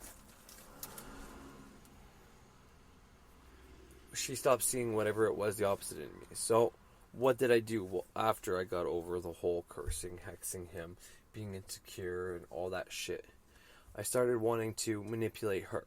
And I don't like doing that. But I started wanting to write sigils saying, or writing statements of intent saying that my wife is free from any emotion, any physical, mental, passion, and spiritual connection to any other man. I forget how I worded it exactly. Other than myself. Something to that effect. And she was hopelessly, magnetically attracted and in love, head over heels with me. You know, something to that effect is what I wanted to do. Then it's like, well, I don't want to manipulate her. I don't want to cast a spell on her. Because that can make things go wrong and whatever else. So, how the fuck do I do it properly to get her? And this is before the whole mirror image thing came through to me, but it's like, how do I do it properly to get her to want me again? And so I know that the magic worked and whatever, blah, blah, blah. I don't have to worry about her going to the man. It's like, well, how about I make myself magnetic? How about I make myself irresistible? How about I affect myself? How about I change myself and become the man that she wants? How do I cast for the aspects of me that I want to be, but is also magnetic to her? So anyways, long story short, that's what I did. Instead of making her be attracted to me, I made myself magnetic. Now, I think I made myself magnetic to most women because, truth be told, I don't think I look that good right now. I'm a little more pale. My eyebrows are thinner than they should be. I'm scruffier. I got scabs on my face from picking my pimples when I was super stressed out. Like I was back on dope, which I wasn't. It was just like my nervous system going crazy. Oh, that's something I want to talk about too. Earlier today, my daughter scared me, but I didn't flinch. And I could feel my body jump out of my skin, but yet I didn't jump. And it's like, what the fuck is that? And people will say, well, it's your nervous system. Well, yeah. Okay, that's what we call it. That's what science has gave it a name. It's your nervous system, but your nervous system is a whole big important thing, man. It's way bigger than that. It's more like your soul, baby. But anyways, back on task, Corey. Fucking ADD. I need you to stop. Thanks. All right. So, oh yeah. So truth be told, I don't think I'm that good looking, but I go in the grocery stores and the girls flirt with me off the chain. I walk by this one girl, she's like, hey, you want my number? It's like, whoa. And like, over and over again, I'm getting winks, I'm getting whistles, I'm getting all this shit. It's like, so I simply made myself magnetic. And probably not right, but my wife getting a little jealous, seeing how many girls kind of think I'm attractive. And, you know, by proxy, by default, other girls wanting me makes me more irresistible to her. So it worked. I made myself more magnetic, more attractive, whatever. And then girls probably watch this like, wow, but I don't know what the girls in Canada are like, but you ain't nothing. It's like, well, no, I didn't do myself up that good today, guys. And I normally don't for this shit. I'm trying to prove that I'm not so into my Taurus looks anymore. But anyways, point is, that's how you can use this shit to your benefit. That's how you can do this. When your kids, for example, if you want to change your kids, if you want your kids to have more discipline and help out around the house, well, you cast for that in you and lead by example. Now, I've done it where I've asked for my oldest to help out around here. And Birch has videos about this. When you cast and change somebody, sometimes after you do the spell, you're going to see the opposite effect happen. Which is funny because we're talking about this whole Libra thing. Opposites are kind of the same, and Libra does the opposite and thinks opposite is all the same, right? But you'll see the opposite thing. So if you cast a love spell, the person you tried to affect might tell you they fucking hate you, but then a week later come up to you and like, I'm sorry, I don't hate you. It's just because I have such strong feelings for you, I don't know how to express it. And then boom, I've seen that happen. Not with me because I've never done that, but I've seen that happen. And so after it happened, Austin got a whole lot worse. And then like today, for example, and many other examples before today, but like my wife came up to me like, did you tell Austin to apologize to me again? No, what do you mean again? Well, like the last few days he got mad and then he would say, I'm sorry. It's like, wow, no, fuck, I didn't tell him to do it any of those. Well, you know, but so I asked for him to be more respectful to his mom and have more gratitude. I've casted for him to have more gratitude, be respectful. But I also casted after that because I'm like, fuck, I shouldn't affect him. I shouldn't be imposing my will on anybody. So I asked for me to show more gratitude and understand where my wife's coming from and lead by example in front of my kids. And that seemed to have actually worked a hell of a lot better because that was the most recent thing I did. And he's been improving like way better than when I just simply casted for him to be better. And when I casted just for him to change, it would last, he'd be bad for a week, it'd last for about 2 to 3 weeks, and then go back to his old ways. And I had to keep doing it. I'd have like 3 candles a week for him, you know what I mean? So that's not necessarily the way to go. It works for a short period of time. So if you're going somewhere, you want your kid to be bad, you got a week before a spell happens, you got a good gnosis like me going on, you got a good connection there, well, then you can do that just for that split time. But your best bet is to change yourself. All change starts within you. If you affect yourself, then you can affect others. And this is what I'm trying to get at. So for me to help my wife see me as a sexy, worthy husband, you know, adding magic to me trying to do my self-transformation without her getting in the way, I had to make myself magnetic again to her sexually. But also have her see the man she saw before when she was looking into that mirror and she saw me as her second half. Well, she lost that for a while and I wanted to show her that again. And I found a way to show her that, and it wasn't by changing her look, it was by changing myself. by making myself. Now, I don't mean by changing myself, like making myself a fucking better person, Christian, and all that. I mean by performing magic on myself will make me magnetic to all women. Make me disciplined, make me a great fucking father, make me a great fucking husband that, you know, every woman sees me and wants me. Well, my wife's a woman. She's going to want me. But I'm not affecting all women. I'm affecting myself. And because most women are attracted to somebody like that. They, especially whenever they're like ovulating and shit like that. I've already said this. It's nature. They are attracted. When men are horny, we're attracted to women that, you know, fit our mind of what we look for in a woman. When women are ovulating and want to have kids, when their levels, whatever, blah, blah, blah, blah, blah, they look for a man who is, you know, more testosterone-y. But for just finding a mate, they look for a man. They rather have a man who can hold down a steady job, this, that. So I cast for me to become those things. I cast for the characteristics. You know, you never cast for the person. You can do that, but it comes with its own group of problems. You know, people say that about love spells. You cast for somebody you think you want. Well, you get them, and then it's not what you wanted. How often do you pick the one you want? You know what I mean? I picked the one I want right now, and 11 years later, we're having issues. So it's not too often you're right. So you cast for characteristics. You cast for the things you think you like in a person, or you cast for yourself to become the thing you think that person likes, and you'll change that. If you want your kids to be a certain type of person, well, lead by example. Change yourself to become that person. And here's the thing. You might say, well, I don't want to fucking do dishes and all that. My kid should want to do that. Yeah, but how's your kid going to want to do it if he doesn't see the person who's his role model do it? And here's the thing. If you cast for... I love when I do the dishes because I read a fucking book and everybody leaves me alone and I learn something new about the occult that helps my magical practice every time I do the dishes. Well, not only are you going to enjoy doing the dishes because you cast it for yourself to enjoy doing the dishes, but you're going to learn something about the occult that's going to help you in your practice. I mean, you can do that and it will work. You will learn something every single fucking time. I'm telling you, you can speak shit into existence. It's a cycle. I go right back to the first thing I said. When you say something, it gets reinforced. Whenever the magic happens and it works out, you realize, holy fuck, it worked. So you say it again, and then it works. And you say, holy fuck, it worked. So you say it again. That's how this happens. A downward spiral, same way. This is an upward spiral, downward spiral. I'm never going to get rich. Well, you lose money. You lose your job, whatever. So, oh, fuck, I knew it. I was never going to get rich. You lose money. It just keeps happening. It doesn't matter which way you want to go. You get to pick the direction. It's a positive and negative thing. You want to go up, you want to go down. Sometimes you might need to go down, sometimes you might need to go up. Whenever you have a disease, you want to diminish that thing. But if you want more cash, well, you need to increase that thing. So stop thinking negative is always bad, because it's not always bad. If you got cancer growing in your body, you want that shit diminished. But if you want your cash flow or more love, well, you want to increase. So anyways, that's enough for today, because I'm already 3 beers deep. Well, this is my third right here. And my wife just sent me a text saying, I'm ready for you, and a titty shot. So, no, I'm not going to show you the titty shot. Are you kidding me? But anyways, that's it for today. Have a great fucking day. And once again, thank you to everybody who tunes into this shit. I really fucking appreciate it.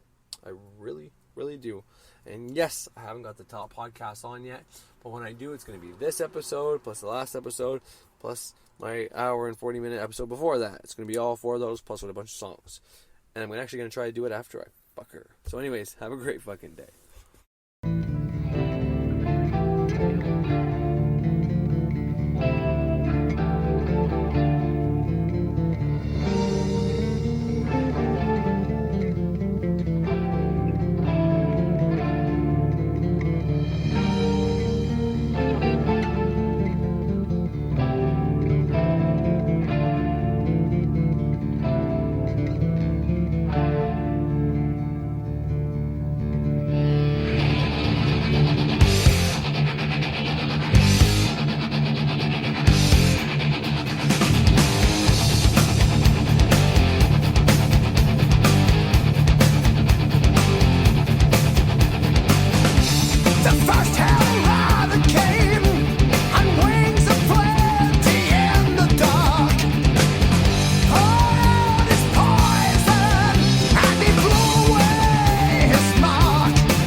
sea. A lonely silver surfer comes to push the wheel for me. A lonely silver surfer comes to push the wheel for me.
fuck is going on, everybody?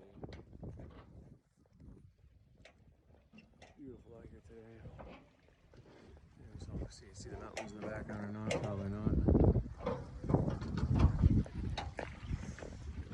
I'm just chilling. Family's gone fishing. I'm gonna get them in the distance behind me. No. No, can't get them in there. But they are back there, over there on that dock. That's my family. They're all doing the fishing thing today. They're having a good time. Alright, so yeah, that's what we're doing today. We're out here fishing. Having a good old time. Right now I'm kind of in the car, as you can see. Just trying to put the phone somewhere where you can see me. So I have a smoke while the family's out there doing whatever. But yeah, what's going on? To talk about. I had something specific I want to talk about. Now I'm drawing a fucking blank. Can't remember what the fuck I was going to tell you guys about. But I had to do something with something important. Oh yeah, Gnosis. So, I've been telling people how I manifest stuff. And the majority of what I do is candle magic. My specific brand of candle magic, where I literally write my entire statement of intent. Well, not really a statement of intent, because it's, to me, your statement of intent, well, I guess it depends on the practitioner, but my statement of intent, I generally break down what I will into being, basically. So I will such and such a thing. You know, I will the harm free someone to be, or whatever you decide. But you know, if it's Sunday, for example, today, woke up, no power was on. I wanted to be able to take a shower with hot water, and so I put on the candle. Like, okay, well, I'm grateful for the sun for having electricity in my house to take a shower before we leave for the baseball game, which the baseball game got canceled because of rain, which is not even raining. But and then I take a cold shower because I couldn't wait anymore, and then I got completely off my mind, and people are complaining, and electric company said it was going to be out for a while. I didn't know what the problem was. Like, it was like 20 minutes it was off, and then it came back on, you know. So basically I said that, and then I said a few other things on the candle, whatever I want to happen. And because I've been doing it now for about a year, I'd say it's got to be at least 8 months I've been writing statements on candles. And when I used to write them, they didn't happen this fast, but I have this state of gnosis. I have, I don't know how you word that correctly, but I now, gnosis has a different meaning, and there's a Thoth life from Frederick Xavier on what the fuck is going on. All right. Before I start talking and rambling on and saying a bunch of shit, just to place in Manly P. Hall here, one of my favorite philosophers. Alan Watts is probably my go-to most of the time, but Manly P. Hall is fucking top notch, man. And there's a lot of things he says in this one, and I'm just going to play 5 minutes here, maybe 7. Sorry if it's long, and if you don't want to listen to it, don't. This is going to be the video version. If you were listening to this on the podcast, it's still going to be 7 minutes on this part, and then I'm going to probably talk for 20 to 40, and then I'm going to play the majority of this. But if you're watching this on YouTube, I suggest checking out this episode, this whatever it is from Manly P. Hall. It's definitely worth checking it out. But from everything he says in here, he describes all the children of Zeus, the gods, which are the planets, which are the energies within your body. He describes the macrocosm and the microcosm in such good depth. And then he talks about Zeus and Hades being Cronus, and you know, Saturn, and Zeus being Jupiter, and then how Apollo is Jupiter's son, which is kind of like the sun, which is a metaphor from God to Christ and all that, and how it was first, but he's not really specifying that it was first or anything like that. He's just explaining the ancients and the story, and it's amazing. He even talks about how there's no karma in the physical realm with your body and all that. You know, whenever you get embodied into this earth, karma's paid. And it's funny because I said that in an episode not that long ago. If you're born without an arm, it's like, well, you fucking chopped off like people's arms in your past life. You come back with no fucking arms and no fucking legs. There's no God out there. There's no God out there telling me fucking be like, that little fucking arm prick, I fucking hate that bastard. No. You come into the material realm based on your last. Anyways, but the karma concept that everybody has in their head, what goes around comes around, is just a principle to lock you in. Now there is circuit and There is incoming and outgoing and shit like that. But it's not the way it's described.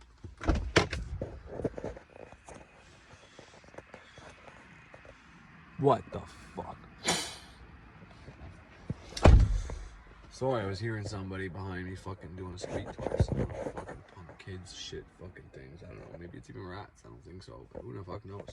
Point is, I'm going to play this a little part right here right now. I want you to listen to it. And I'm going to come back and explain some shit about the planets and gods and titans and watchers, fallen angels, giants, Nephilim, all that shit I'm going to explain. And just going to speculate, make some correlations. Maybe it's going to be useful. Maybe it won't. Who knows? Signifies primarily the keeper of the ghosts of illusion, or as the medieval mystics and magicians called it, the sphere of the astral light.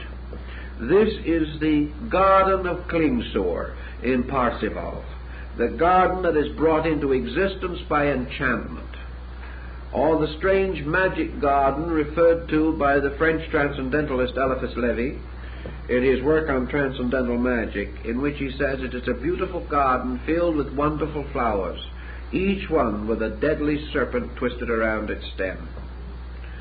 This is the world of Mara of Buddhism, the world of the excess and the desire from which man must escape. Therefore, in the underworld of the Greeks, ghosts, shadows, are forever performing unnecessary and impossible tasks, having no real subsistence, and becoming the victims constantly of those excesses which they practiced on earth, as referred to or paralleled in the story of Dante's Inferno. These, of course, are the illusions, the ghosts, the shadows, by which most men live, causing Plato to say that men go to this abode not when they die, but when they are born. It is life controlled by illusion.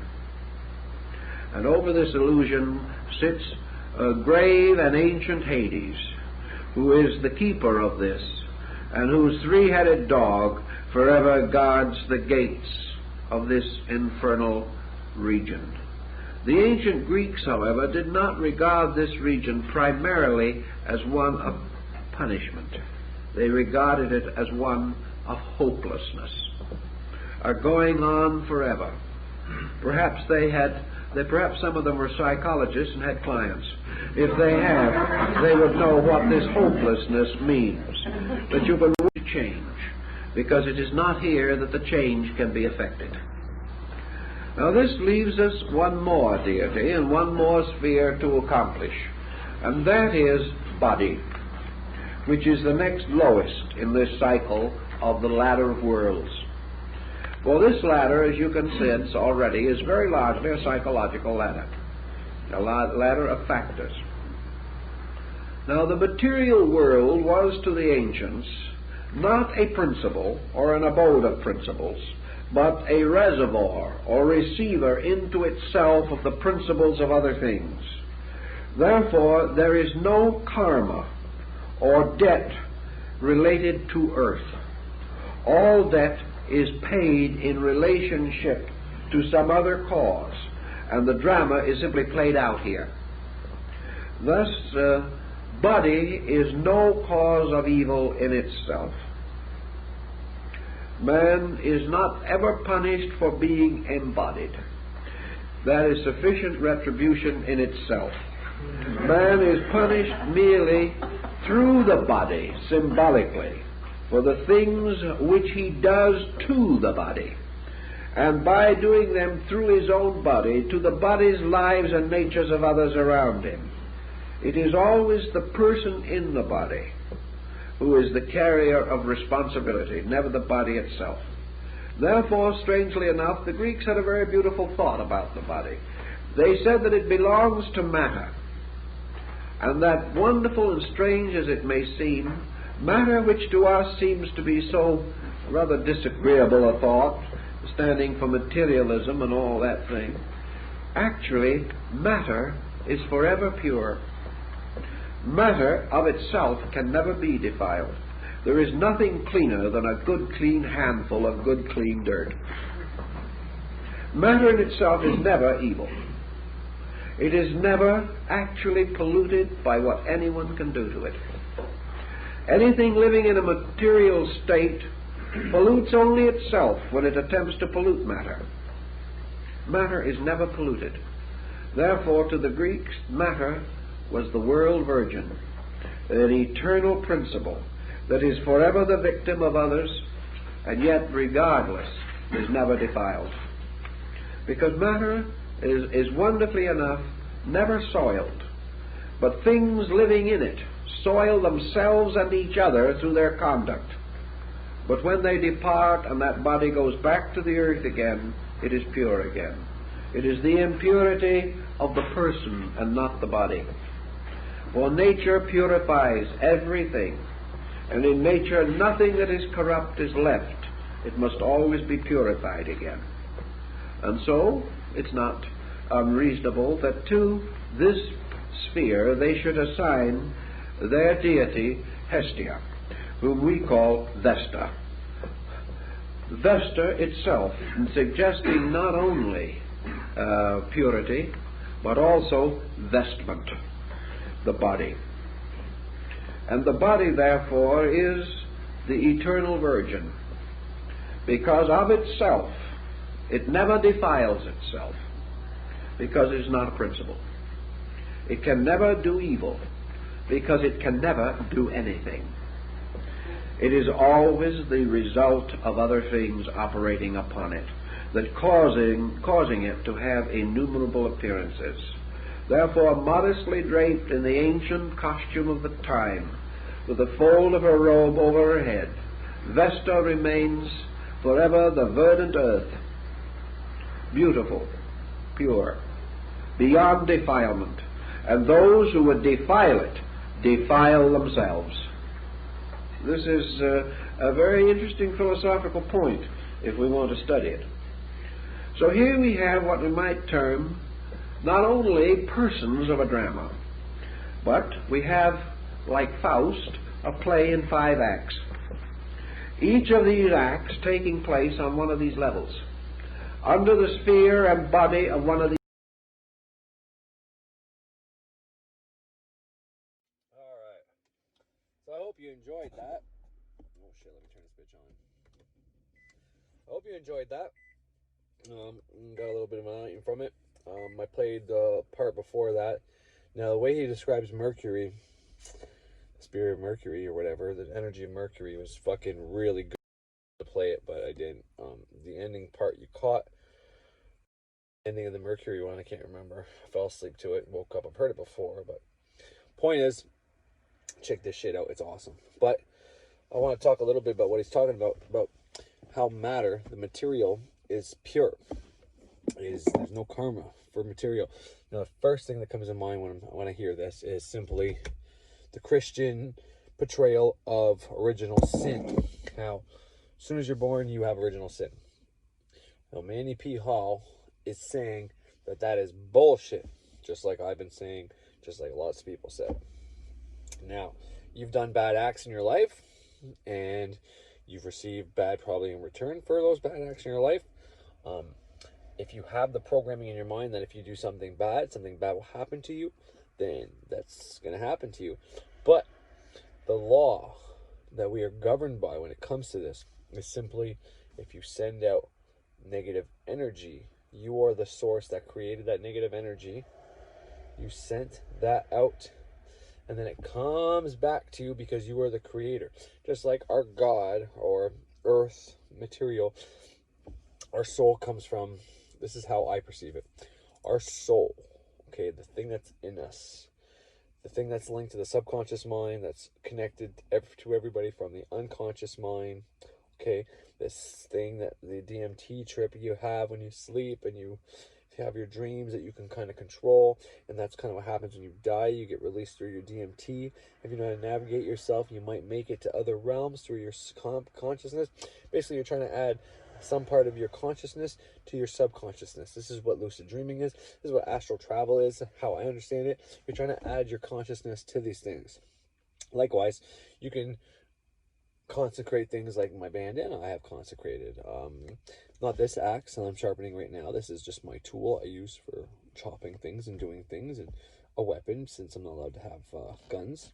So whatever comes from me, because I'm either a witch or just because shit's hitting the fan and they're rounding up everybody who doesn't want to wear a mask or get vaccinated, well, they're getting a fucking axe to the face. But that's not going to happen in my reality. I already know that. I just am very drawn to metalworking, and maybe it's because, you know, I'm a witch, and apparently the Watchers, the fallen angels, came down and fucked women. They became witches, and they taught them astrology and the art of spell casting and all that other bullshit that fucking Bible's trying to tell people. And I'm gonna get into that in a little bit. So maybe I like the metalworking part, because I can sharpen this bitch every day. Actually, I got my 3 different files down here right now, and that's exactly what I was doing while I was listening to Manny P. Hall. But anyways, so the first thing that comes to mind, and when he says Espa, I forget the word he says, but that's Venus, is that he doesn't get to that, but that's the word for Venus, representing the Earth's material realm, right? And it just makes you think of the word investments, and French, vestaille is your clothing. Vestaille is actually somewhere, Versailles is somewhere in Paris and in Quebec.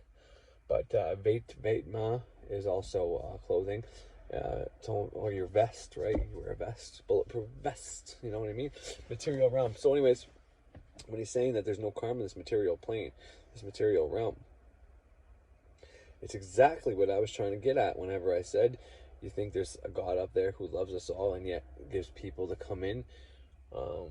And, you know, according to Dolores Cannon, we pick our incarnations. And it's a nice way to look at it, too. I don't think it's completely accurate, but it's a nice way to look at it, is that, you know, we're all up there chilling, and we are this soul, this spark of the one source, and we're going to pick our incarnations. And apparently there's a bigger line to get into handicapped people, whether it's mentally or physically, because they have a shorter life.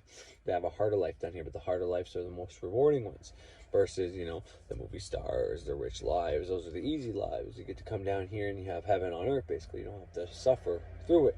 And, you know, it's a great way to look at it, but it's her interpretation, and I'm not saying she's wrong. I think there's many interpretations, and there's no way to ever really prove what happens. And the best you can do is ask yourself internal questions, and then when you get answers that are right, when it comes to what am I supposed to do, okay, and you follow that path, and you become what you're supposed to do, and you keep following these different paths, and the intuitional answers you get are always correct, well, then you can ask deeper questions, and there's no reason to doubt it if you're already getting good answers. Now you can say, well, it's demons that you're talking to, this and that. Well, let's talk about that for a second. I forget the dude's name, but he is it Plato? No. Paracelsus? No. Fuck. There's a guy, he's got many books, and you should read them. And he was going he was going to be charged or whatever, way back in the day. He had a daemon that he talked to, was how he called it.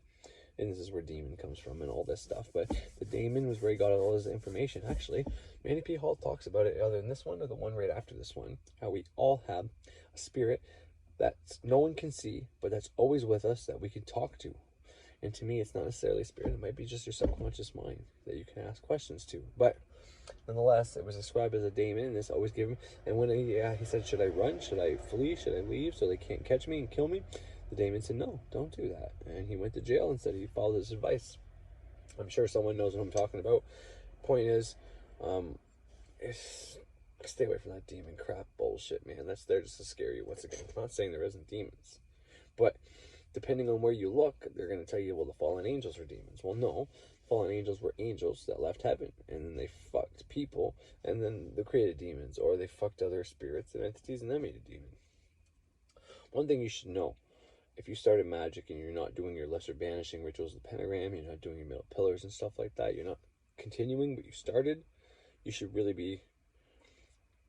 And I don't want to say this to scare you, and it's something a freighter told me, and I thought it was, well, not told me personally, but one of his newest videos, or one of his thought lives maybe a while back.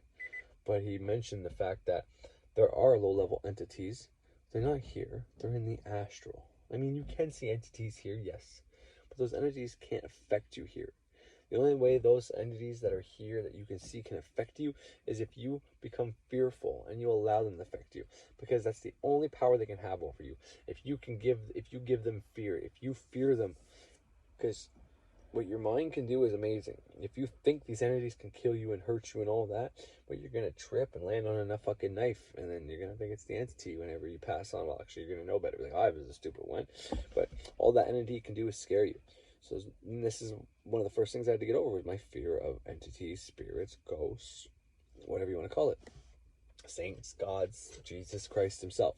I didn't want to see Jesus. I was a devout Catholic, and if I would have seen Jesus or my dead family member at the end of my bed, I would have lost my shit. Now, it ain't fucking no thing, man. I see shit all the time. It don't matter. And I'm not fearful of it anymore, because I realize in this realm they can hurt you.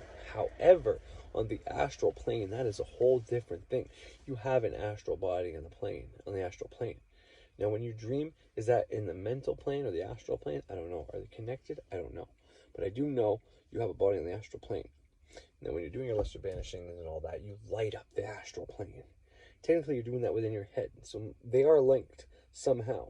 And I'm really good at visualization, but I was never so good on the focusing thing. ADD makes it very hard to focus. That's why I started focusing on a point, and I graduated and kept going up. And now I'm pretty good at fucking being able to meditate. Pretty darn good. I'm still way better at visualization.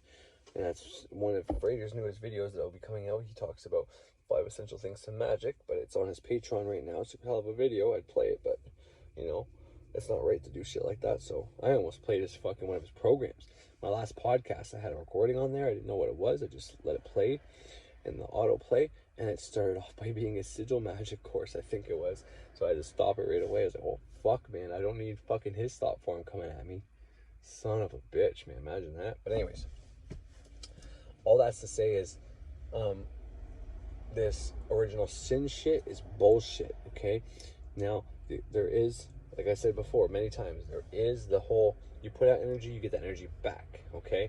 The material plane, we are part material and we are part spiritual. We are half and half. That is the polarity. That is the only polarity you need to focus on. Not this good versus evil, not this dark versus light, not this bad magic and good magic, white magic and light dark magic. None of that horse shit. None of that is nothing, okay? There is baneful acts. There is killing people for no reason and shit like that. Yeah, absolutely. But it's not the polarity that matters is the whole male and female, which is, this is why God is mostly attributed to a male, because the earth, the plane, is attributed to a female. Now, I'm not saying God isn't a female. It would make a hell of a lot more sense for God to be a female. I'm down with that. I agree with that 100%. That is just what it is. But there's both. And it's neither at the same time. So it's hard to wrap your head around. But this physical body I'm in right now, well, that's the female. You know, it accepted the soul that was projected into it. You know, the God, the source. So, but the soul goes back up when we die, and this gets exchanged, turns back into energy, and it gets renewed, and someone else gets a new body that forms from their mother, and this energy gets recycled from my body, and we put it in a box and put it in the ground, and we lock that box so tight that it takes a long time to decay, and it's like, no, burn my ass up or put me in the ground without a box, because I'm not paying my debt back to Mother Earth and making her wait to recycle my body, knowing that might fucking prolong my death or some bullshit. Maybe that makes your DMT trip last longer. I don't know. Maybe that's the trick. But if you believe in heaven and hell, and you're trying to, and you think you're a bad person, anyways. Boy, I can go on. I can keep going on and on and on. But I really want to hit the idea home that we are physical and we are material, and to think just because we are born into this physical body that we are born with sin. And we got to go to a church every day just to say, I'm sorry for being a sinner, even though I don't know what I did. I know my ancestor did something and I got to pay that back. It's like, no. And please don't take this the wrong way, but even if you come from a bloodline that owns slaves and shit like that, okay, well, you know what? Some of your ancestors did some shitty things, you know? But that's not you. You didn't do those shitty things. So you don't have to pay anything back. They have to pay it back. I'm sure they're paying it back, but it's not up to you to pay it back. But So right off the hop, Venus, the V word he uses there, the earthly realm, your material debt is paid as soon as you're incarnated on here. Okay, just being here alone is hard enough. It's part of your debt paid. Now, this gets tricked on you. You can play the trick on saying, no, it's original sin, you gotta repent, this, that, blah, blah, blah, blah, blah. It's like, that's all fucking bullshit. It's all there just to trick you. And like I said, I don't think it's done on purpose anymore. I think at this point it's just so way back in history that no one knows the truth anymore, that they've just been following this doctrine for so fucking long that it's just been lost in translation like everything else. And I don't think it's someone doing it on purpose to trick us anymore. I really don't. But that's enough about that. Now let's talk about the gods. Let's talk about the story. So, and the Titan story. Even if you watch the Titan movies, let's say Clash of the Titans, Remember the Titans, all that shit. Well, maybe not Remember the Titans, not the football movie, but you got the bigger gods. You got Zeus's dad, maybe Kronos, and all his monster dudes. Like I think a Titan was Medusa. Maybe not Medusa. I don't know if she's a Titan or not. I think a Titan could kill a Titan, so Medusa's head was able to fucking do the Kraken or whatever. Really start cracking, you know, that shit. I worked so intensely at my one job at Matrix, which is funny because that was the name of my job, was Matrix. It was a Shoppers Drug Mart warehouse, but that was so intense. I could always get the jobs done faster than everybody else, and I was always so angry on a dime kind of thing that my one buddy, he was a big guy, funny guy though, and he called me the Kraken. Like, oh, I don't know, and he'd always make jokes to people. Oh, fuck, don't worry about it. We'll get to leave here early. We'll fucking unleash the Kraken, and Corey will get all the work done and all that. It was one of those jokes, and everybody laughed. But anyways, I like being called the Kraken. I wasn't gonna lie. And that's something something else I want to hit on, and maybe I shouldn't do it now, but Christianity. Everybody says it's the oldest story, and it is archetypal, and we do respond to it and whatever, but I was programmed with Christianity. I was never programmed with the God stuff, with let's say Greek mythology or even Roman mythology. But when I hear Roman mythology, it speaks to me. It makes sense to me. From the planets in the sky, like right now, I'm feeling an emotional response just talking about it. I feel it. I know there's truth to it, and I don't know how to explain. And you know, and that can be argued that, well, if you're programmed to believe that's real, then you can be. And I mean, point taken, right? The movies that I liked watching were all old medieval style movies with fucking axes and swords and about the gods and powers and all this shit. So maybe I got programmed by that as a kid. That's why I feel so real to me, and that could be it.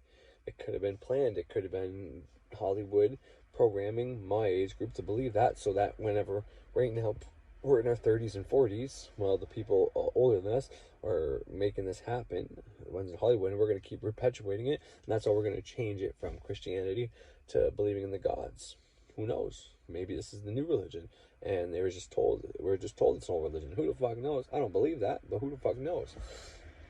But in all honesty, from age 4, when I started going to school, I went to a Christian school, and I followed the Bible, and it was way more pronounced. That religion was way more pronounced than this one, and it was easier to let go of that programming than it would be to do this. And I don't want to let go of this programming because I know there's power in these things, because I invoke the God of the day, so to speak, almost every single day. I give an offering to the God of the day almost every single day. I've given offerings and invoked my ancestors and had power doing that. I've invoked Earth, Gaia, which is the planet we're on, and I've gotten material gains from that as well. So there's power in this, whereas I've prayed to God and it was hit or miss. Sometimes circumstances lined up and I got what I prayed for, sometimes it didn't. Whereas this is working almost every single time, but it's programming I had to put in my head for it to work. Once again, it's still the same. But it just makes you think. This reaches you on a subconscious, to me anyways. It floors me. I feel the power of the planets and the gods and all that. But in the Old Testament, in the book of Enoch, they talk about the Nephilim. They talk about the Watchers, the fallen angels, all this shit, right? And when I hear that story, I hear the new gods against the old gods, is what I hear. I hear, yeah, it's not exactly the same, because it's like the Bible is also trying to get rid of the new gods, which would be the 7 planets, because if you Wikipedia it, it's going to say, if you Wikipedia how many fallen angels were there, you're going to hear 7 most of the time. Reference the 7 planets and stupid shit like that. But then it's like 200 or 100 or so many different things. And like I said before, there's so many misconceptions and stupidity, like fucking they're demons that fell with Lucifer, but yet they're angels. How can angels be demons? No, demons are below the angels. So if these are fallen angels, they're no longer demons, they're still angels. Lucifer ain't no demon. He is called the devil by stupid, ignorant people, but the devil is not the same person as Lucifer, which isn't the same person as Satan. And I don't care who you are, those are 3 different thought forms. Thought forms. Lucifer Morningstar could be an aspect of Venus, which makes it most likely the most powerful one out of the 3. Not really, because Saturn would be an aspect of Satan, so Saturn is arguably more powerful than Venus, but it depends on what you're trying to go for. And Lucifer is part of Mars, so really, all 3 of them are planets. And once again, there's 3 of your fucking deities right there, your fallen angels. Most people think those 3 people are the same fucking person. Yet it's 3 different planets that are within your body. And those people are cursing that. What do you think happens to those people when they're cursing Lucifer, Satan, and the devil? Well, they're cursing their root chakra, their heart chakra, and their solar plexus chakra. So how successful do you think they're going to be if they're a Christian witch or a Christian New Ager trying to align their chakras, and yet they're saying they're condemning the devil and the Mars, and they're condemning... No, so I said solar plexus, that's wrong. Mars would have been... It depends on where you place these, by the way, but Mars would be... Where do you want to put Mars? That's something I truly believe when it comes to chakras. See, my lineup of chakras might be different from yours. Now, you can put Jupiter up here, you can put Jupiter down there, your sacral. I think that depends for a guy or girl. Next one up, solar plexus, normally goes to the sun. But there's different sun and moon aspects going up here to be enlightened and all that. Third eye, I always used to pick for Mercury, but there's so many variations. So, and being that Mars rules Scorpio rules the testicles, well, that's your sacral chakra, right? So, it all depends. So, and I mean, most places that's what you see. You see the sacral, and you see Saturn and Mars at the bottom. But I always have a problem with that because I know the moon frequency is for your sacral, and there's moon energy down there too. So once again, that's up to the practitioner. And here's the thing with the glands within your body, like Gemini's, your lungs and your arms, but there's parts of Gemini that are in your head, there's parts of Gemini, Mercury, that are up here and down there. Whereas Jupiter are your fucking feet, and that's not even on the chakra system. So, but anyways, I'm way off the topic. I'm not even talking about what I want to talk about. But people that are condemning those 3 entities, instead of condemning those entities, do a little bit of research and try to figure out where you can find some middle ground. Where you can find some middle ground potentially, where you don't have to worry about. Because the devil and Satan and Lucifer are not going to come harm you. Once again, nothing in this realm can harm you. Even if you start seeing entities outside of you coming at you, shadow people, whatever you want to call it, attack you. They can't affect you. Someone's thought form sent at you, protect earth spirits, water spirits, fairies, whatever. Those kind of spirits, yes, potentially.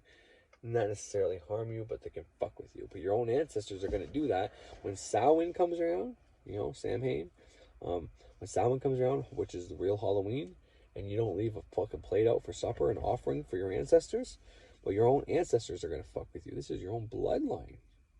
These are thought forms, and I don't care how you attribute to it, whether it's been programmed into us because so many pagan religions around the world performed this, from Norse traditions to, oh my god, I can't even name them all because I don't even know them all, but they all did this. So it's embedded in our unconscious, and we're still keeping it alive by doing Halloween and All Saints Day, which is 31st to November 1st within Christianity.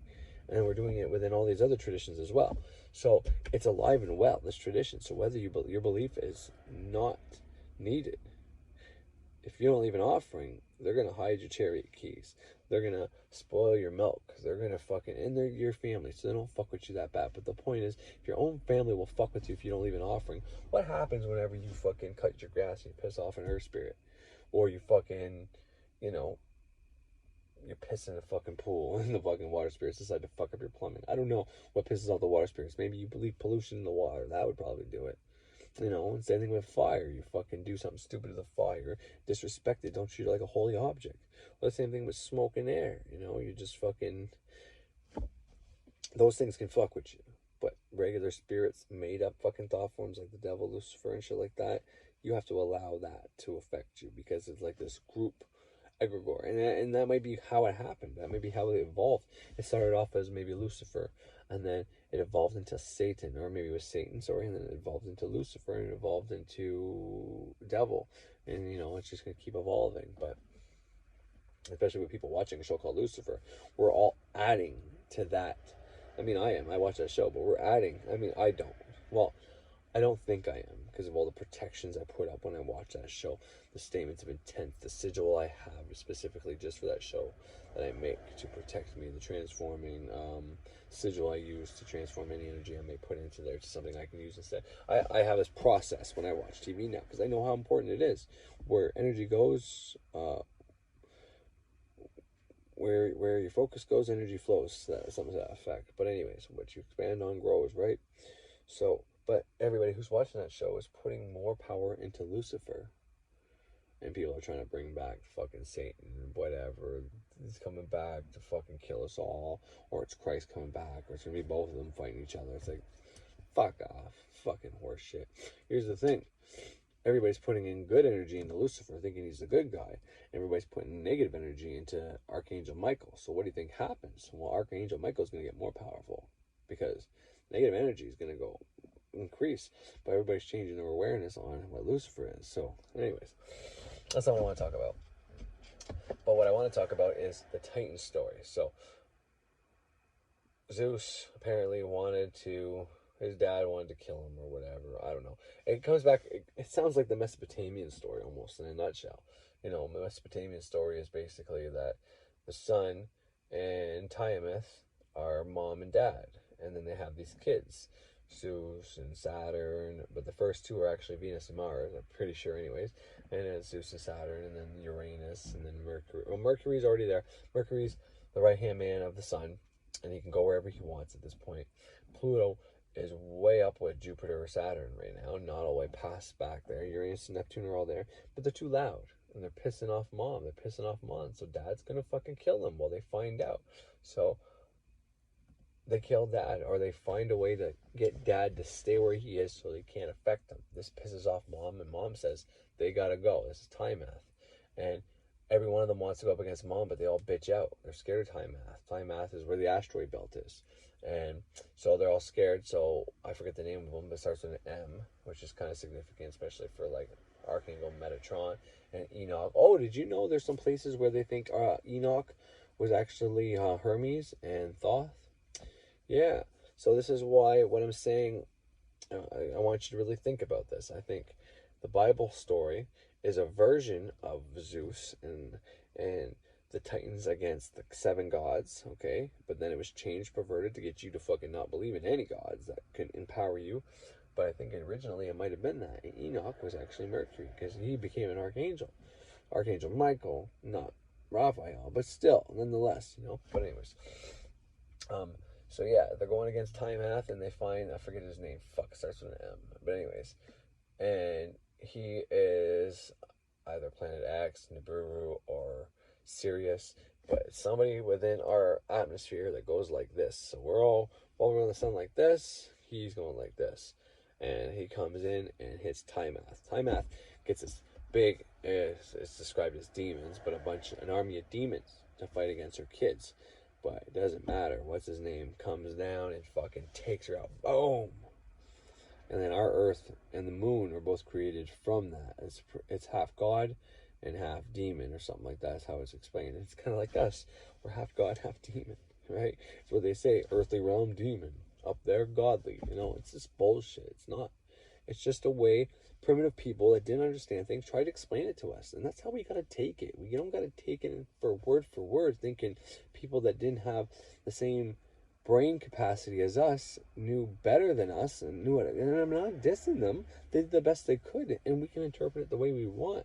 But it's the stupid, dumb, ignorant, and primitive people of today assuming that those people knew exactly what they were talking about how many years ago. It's like, fuck off. They knew a lot, and I'm grateful for everything they taught us, but no, it's not that. I'm not half demon. I'm not half God. I'm either a complete God or a complete demon. And, you know, it's not it. I'm half material. I'm half soul. At night, I can experience my soul. And during the day, I have to experience the material. And that's just the fucking way it goes. But anyway, so that's that story, right? So, and then the Zeus story is very similar. His dad, he doesn't want his dad.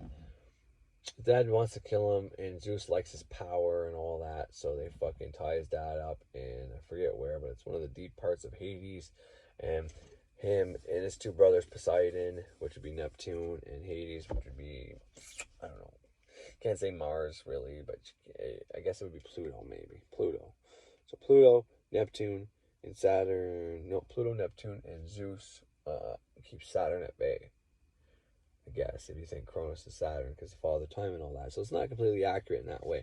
But the point is, it's a similar story, right? They're mad at their dad, and they lock up their dad or whatever, and they create this big thing. They put it down. It's on a different planet. But then, so it's the 7 new gods. The old gods retiring, basically. It's a way to explain how the old gods aren't around anymore, and these are the new gods coming out. So this is what Romans did it with the Greek mythology. They just changed the names, but it's the same mythology, right? But it's just a way to explain that. So how does the Bible come out? Well, the Bible's telling everybody that, well, the old gods are the 7. All right, and this is paraphrasing in my speculation, but it's either 7, well, the 12 or the 9 that are up there, right? They're the bad ones. They're the bad guys. And our God, Yahweh, is going to save us from that. And Enoch is the one saying, no, you got to stop fucking with God. He already kicked out Lucifer and all that, blah, blah, blah. And like Lucifer and all the Watchers and all that, they come down, they impregnate the women and all that. And there's 7 of them, right? Which could be the 7 planets and all that. And bad ones that everyone else follows after.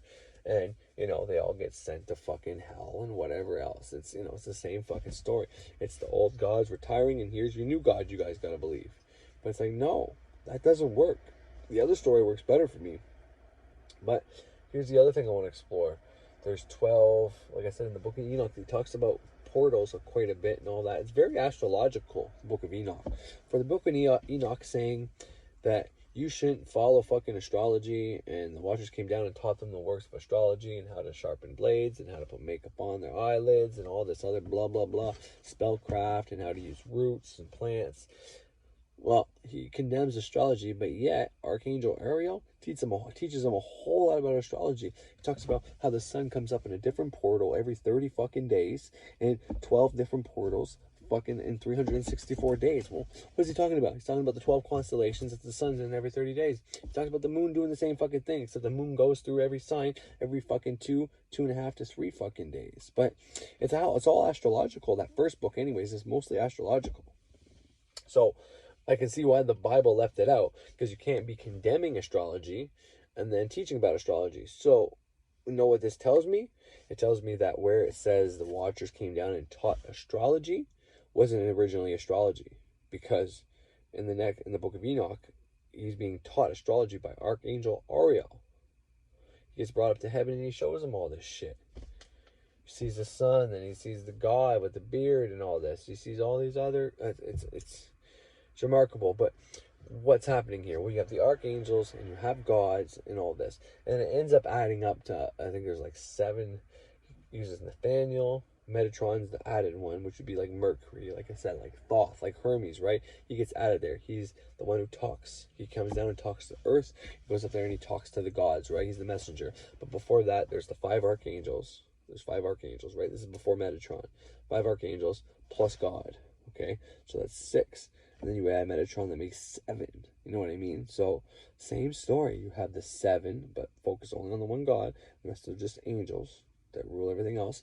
But you have these 7 that are kicking ass and getting rid of all the old gods. But you're just believing in the same gods over and over and over again. It's the 4 directions, you know? Like, and I mean, well, what are the 4 directions? Well, in the east, you have Saturn, you have Mercury, and you have the sun.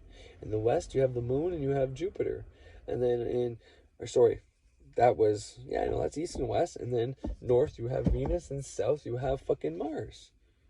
Archangel, fucking Michael is Mars, is in the south. In the north is Archangel Ariel, the worldly plane. That's why she's teaching astrology to Enoch, because it's the earthly plane, it's the earth angel, it's Archangel Ariel, the ruler of earth in the earthly quarter, right? And then Saturn, Old Testament God, the Sun, New Testament God, Mercury, Enoch. He gets brought up there with them and learns all this shit, right? And then over here you have Jupiter, which is Zeus, and you have the moon.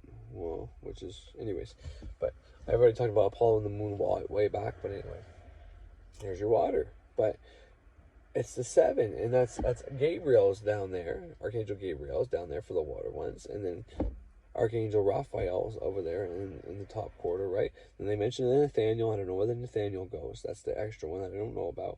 So that's probably the second one for there, where Raphael would be. There has to be 2 there before Enoch gets there.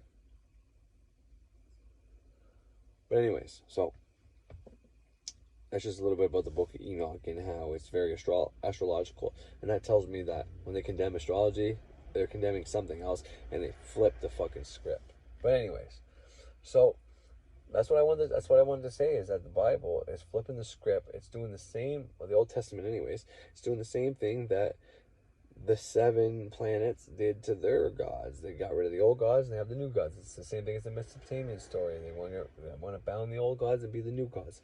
Same thing we're playing over and over and over again. Except now, for some reason, we're supposed to believe in only one God. But here's the problem: when you only fucking follow the sun, okay, well, then you can only get sunly things. So if you're praying for something and you do everything right, and it's within the sun's realm, right? If you're asking maybe for stardom or for friends or something that the sun can help you with, maybe to be illuminated, maybe, whatever, then, and you do it in the right astrological time, then maybe your prayers come true. And maybe you're praying to Jesus and you're doing more of a water theme and emotional thing. So maybe you hit Zeus up a little bit because it's kind of Jupiter, then maybe you get lucky there. But other than that, if you start praying to Mary, well, then you might hit up the moon and you might get lucky that way. Or maybe you're going to hit Venus if you're doing plant stuff with Mary, because Mary does both, right? But it's so fucked, man. How they fucking twist this shit on us. And I hate shitting on the Bible because I really think it's helpful, but I don't know what to do anymore. The more I try to defend the Bible, the more I realize it really is there and fucking people up. Because there's so much power in astrology, man. There's so much power in knowing the stars. I know it's overwhelming when you start, but you just start, and then it just starts coming to you. I mean, if you just know the planets and which ones are water and earth planets, you can do so much with just that.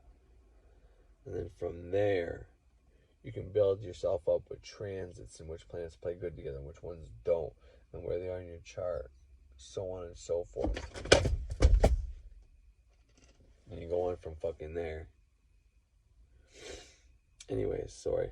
I keep hearing that fucking squeaking. It's bugging the shit out of me, man. It's bugging the shit out of me. I have no idea what it is. If it's a fucking rat, I mean, I got rat traps. I don't want to use them, but what do you do, man? If you leave rats, they're going to breed more rats. This is one of those things, like, if you don't believe in killing animals, and I don't believe in eating animals, but I can have a beer right now, and I'm going to about to light up a fucking smoke. I say, well, Corey, what the fuck? That's not very fucking holy. You're trying to be holier than thou. Yeah, but here's the thing. A little bit of poison each day keeps the doctor away. And you can say, well, that's not true. And it's, oh, yeah? Okay, well, what about this virus thing? If our kids are taking in no viruses, what happens the first time they come into contact with a little bit of virus? Well, they're going to be fucked right up. They're going to get sicker than all hell because they never built up any antibodies against it. They haven't taken a little bit of virus, but their immune system will fight against it. A little bit, fight against it. All of a sudden, they go from nothing to just a little bit of virus, but they've never seen it before, so they get taken right out. So it's the same thing. If you can maintain enough smoking to not harm yourself where your immune system can't fight up against it, then you could probably smoke your entire life. If you can maintain enough drinking, and I'm not trying to promote this stuff, drinking, drugs, or smoking, I don't believe in it. I think everybody should stop doing it, and I'm going to be working on a plan as well. But if you take in a little bit, I got a story about my mom whenever they were kids. So there was this my mom's uncles, rather, okay? My mom's uncles, and it was my grandmother and all her brothers and sisters, okay? There was a bad flu, a bad bug that was killing everybody in the little town of Somerstown, wherever they came from. It was Somerstown, as far as I know. Anyways, they were dying from this. And word got out that, you drink a little bit of booze, a little bit of alcohol, and you'll be fine. And my grandmother was underage at this time. There was a few of them underage, but their parents allowed it. So every night for, I think, I don't know, a week period, they would give them, I think it was 3 ounces, 3 shots. And I mean, that was pretty fucking terrible, right? Think about that. That's pretty bad. Imagine giving your kid 3 shots. But a bug going around killing everybody. Kind of reminds you of today. But anyways, and my one uncle was older and he didn't believe in drinking. He said, no, I'm not doing that. And he died. My mom's uncle. She never met him. Because he died. Because he's the only one that didn't drink the alcohol. And because of that, whatever, I don't know if it's the poison from the alcohol that killed the bug in the system. I don't know what it was. I can't even tell you because they don't know what disease it was. I couldn't find out the disease because it wasn't in the papers, because it was just a small little concealed thing that the government didn't want to know. I can't find any information up on it because I'm so curious about it. But I know it's true. It's my family. Why would they lie to me about something like that? And they showed me my uncle dying and all that, and there was no autopsy. They don't know the cause of death. Said at that time it wasn't uncommon to die by the flu. And we made leaps and bounds. Anyways, I'm all over the place now. I'm not even talking about what I should be talking about. I hope I hit a point here. I hope I said something worth something here and not just bashing on the Bible. But yeah, the gods, the planets, those are the gods. Those are the real gods. But they're within you. You're the real god, technically, and these planets are within you. The 12 zodiac signs, those are also within you. You'll see a lot of the time there'll be 12 bad guys and there'll be 7 good guys, something like that, or vice versa, right? Well, the 12 zodiacs are the 12 animals that, I forget how you put it, but anyways, sometimes you'll see 24, sometimes you'll see 12, numbers like that, right? And then 7, sometimes 9, these are all powerful numbers. Well, that's why there's 7 and 9 planets. There's 12 houses and there's 12 zodiac signs, which makes 24. Add all those numbers up together, it's... Anyways, point is, the planets in the zodiacs act good or act bad. Okay, so sometimes that's your bad, that's your trimen. And anybody saying, I watched Ralph Smart's video saying about, we're about to enter Scorpio time, blah, blah, blah, blah, blah, blah. He's not wrong about that shit. But in the same sense, it's more about you than it is about the world. Now, you're going to see effects in the world. What happens, the way the stars control us and all that, for people that are ignorant, that are ruled by the stars, they're going to be affected. But here's the thing.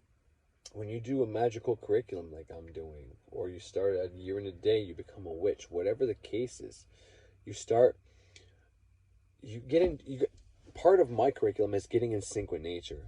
I got to say something 4 times a day at specific times to line myself up with the sun. Likewise, I do things every fucking full moon, every new moon, every fucking quarters.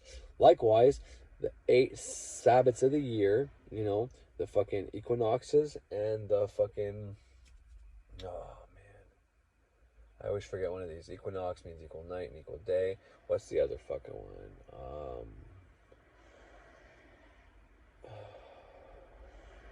Fuck. Anyways, so the 2 equinoxes... Oh, solstices. So there's 2 solstices, winter and the summer solstice, and the 2 equinoxes. Okay, those are 4 holy days of the year. I pay homage to those to get me in sync as well. And then I also have my other 4 Sabbats, like I just mentioned. The May Day. There's the May Day one. There's what I just said. Holy fuck, I'm bad there. Samhain. Anyways, there's all these holy days of the year, right? That helps me line up. There's so many exercises that I have in my curriculum that help get me in sync with nature. Why do I get in sync with nature? Because I'm trying to affect nature. This is the physical realm. You can pray to Source all you want for whatever you want. He's not within the physical realm. He's part of you. He's experiencing shit through you. You got to talk to your divine, to your subconscious mind, get something in there for it to filter down into reality. But technically, it's not going all the way up to source. It's going to, what's above Malkuth? That's Yesod, Yesod. On the tree of life, there's Malkuth, that's the kingdom, and it's Yesod. That's the astral plane. All right?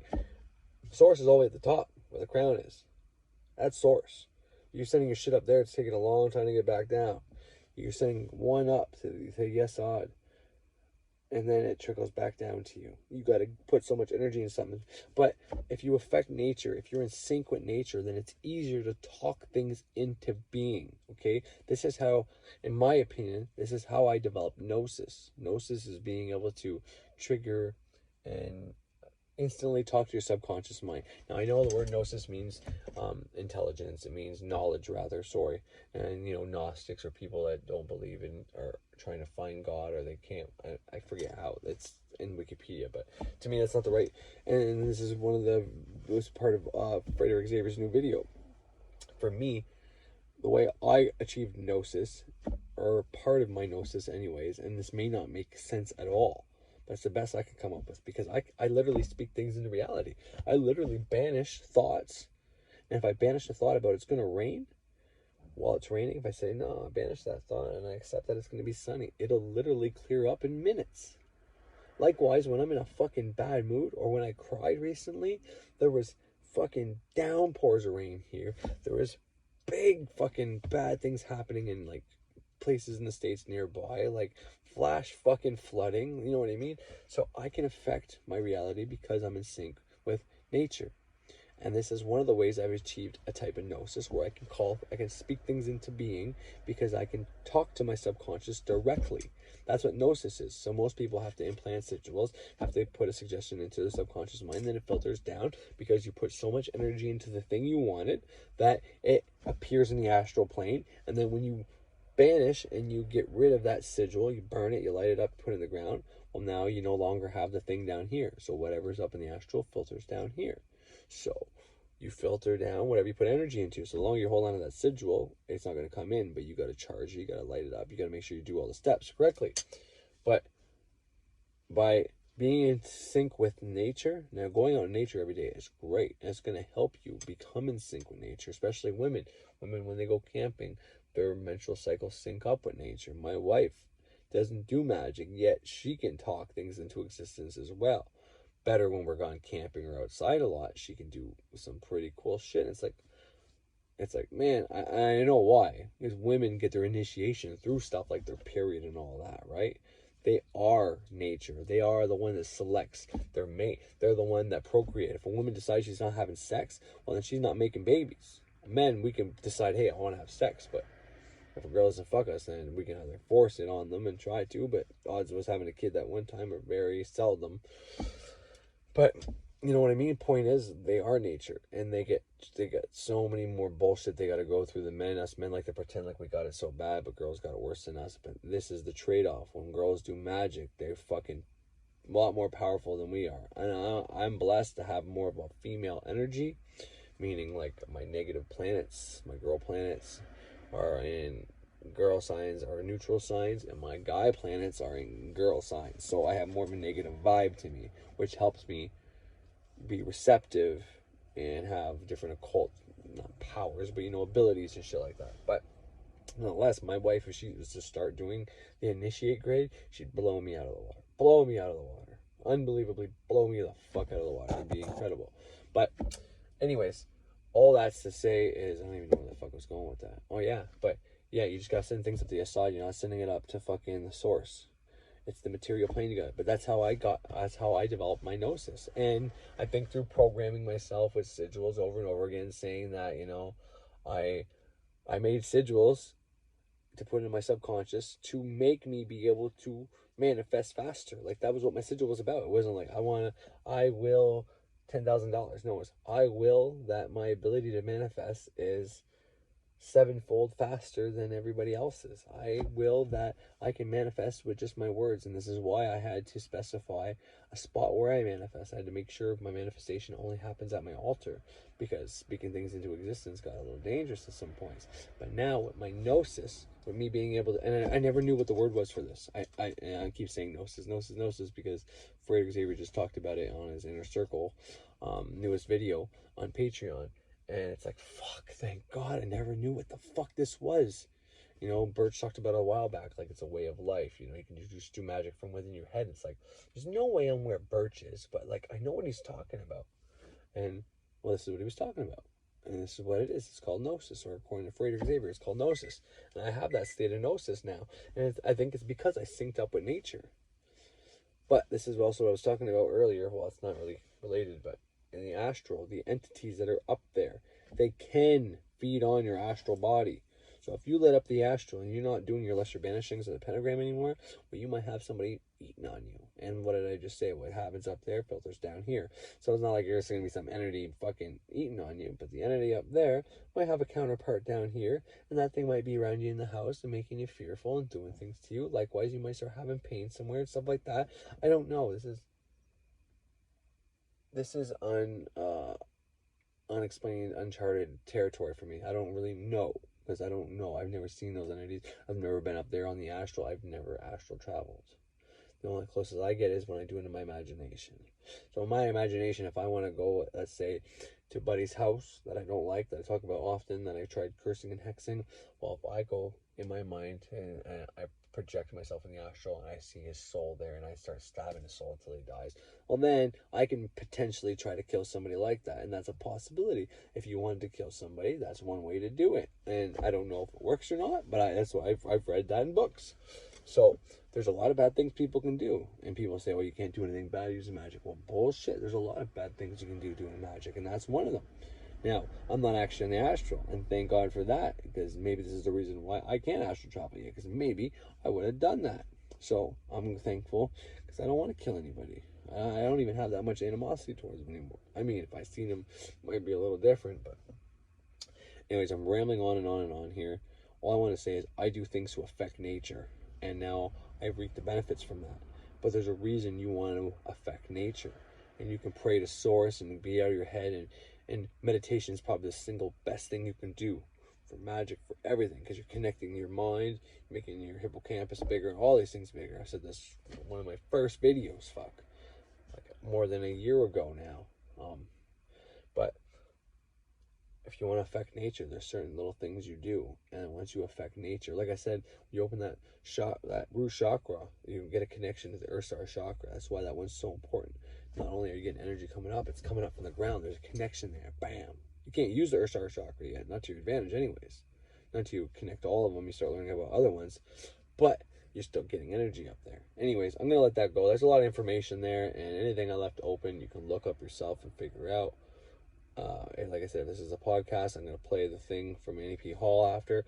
And if this is just the video you're watching with my sexy ass face on it, then yeah, this will be the end of it. But maybe I'll do the fucking link. I haven't been doing links. I don't really care anymore. I get fucking copyright claims left, right, and center. None of this shit matters. And the light's off, so I guess that's my cue. Thank you for tuning in. Have yourself a great fucking day.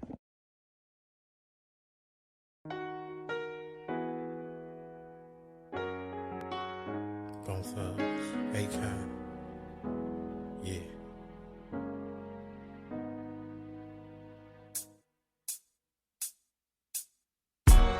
You know, don't nothing come easy. You gotta try real hard. I tried hard, but I guess I gotta try harder. I try so hard, can't seem to get away from misery. Man, I try so hard, will always be a victim of these streets. It ain't my fault, 'cause I try to get away, but trouble follows me, and still I try so hard, hoping one day you'll come and rescue me. But until then, I'll be posted up right here, ain't sleep else, no. But until then, I'll be posted up right here with my heat gear getting dough. First let me explain that I'm just a black man, and I come from the dark side, so I'm having a hard time staying on track, man. My mind be racing, and I don't even know what I'm chasing yet. Been in and out of relationships, I'm starting to see that it's me with the complications at, but I'm laying back, praying that you get that peace of mind of me. I thought I was right, but really I'm wrong, then again I was too blind to see. I was in the fast lane, chasing my dream, and then the scene when the fame and cash came, they just got me going crazy. I've been so faded, trying to erase it, but I just can't, cause the drama just goes greater. And I've been in so many collisions, from putting relation up to later. I try so hard, can't seem to get away from misery. Man, I try so hard, won't always be a victim of these streets. It ain't my fault, cause I try to get away, but trouble follows me. And still I try so hard, hoping one day you'll come and rescue me. But until then, I'll be posted up right here, rain, sleep, hail, snow. But until then, I'll be posted up right here with my heat getting low. It's like I'm taking 5 steps forward and 10 steps back, trying to get ahead of the game, but I can't seem to get it on track. And I keep running away the ones that say they love me the most. How could I create the distance when it's supposed to be close? And I just don't know, but I'll be out here fighting demons. And it's like a curse that I can't shake, this part of Cleveland. And Lord, would you help me and stop this pain I keep inflicting on my family? Hustling and gambling, drinking and scrambling, and losing sight of what it's supposed to be handling. It's hard to manage, cause every day's a challenge. And man, I'm slipping, can't lose my balance. I'm trying not to panic. I try so hard, can't seem to get away from misery. Man, I try so hard, won't always be a victim of these streets. It ain't my fault, cause I try to get away, but trouble follows me. And still I try so hard, hoping one day you'll come and rescue me. But until then, I'll be posted up right here, rain, sleep, hail, snow. But until then, I'll be posted up right here with my heat getting low, getting low. I see things won't change. I'm stuck in the game. As soon as I get out, it keeps pulling me back. Got me doing dirty. So used to this hustle money that I don't understand. No 9 to 5 work. Studied on the streets, hustlers know what I mean. Hustlers balling before us. I'm trying to make that major league. So it never leave, never till the sun came up. Gotta get it, no leaving, no rush. Today games they play, gotta go hard and get what you put in. If you fall off, then it's all on you. Gotta watch what you sign to. Try so hard, but I won't. I try so hard, can't seem to get away from misery. Man, I try so hard, won't always be a victim of these streets. It ain't my fault, cause I try to get away, but trouble follows me. And still I try so hard, hoping one day you'll come and rescue me. But until then, I'll be posted up right here, rain, sleep, hail, snow. But until then, I'll be posted up right here with my heat getting low, getting low.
woke up to the sound of silence. The cars were cutting like knives in a fist fight.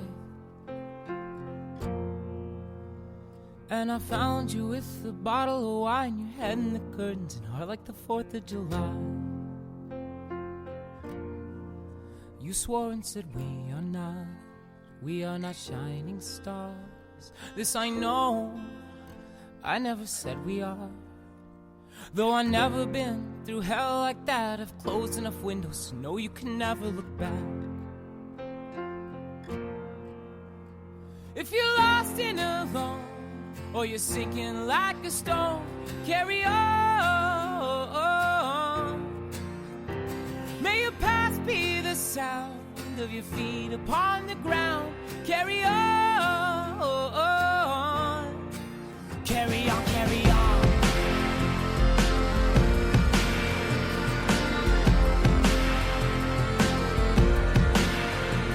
So I met up with some friends at the edge of the night, at a bar off 75. And we talked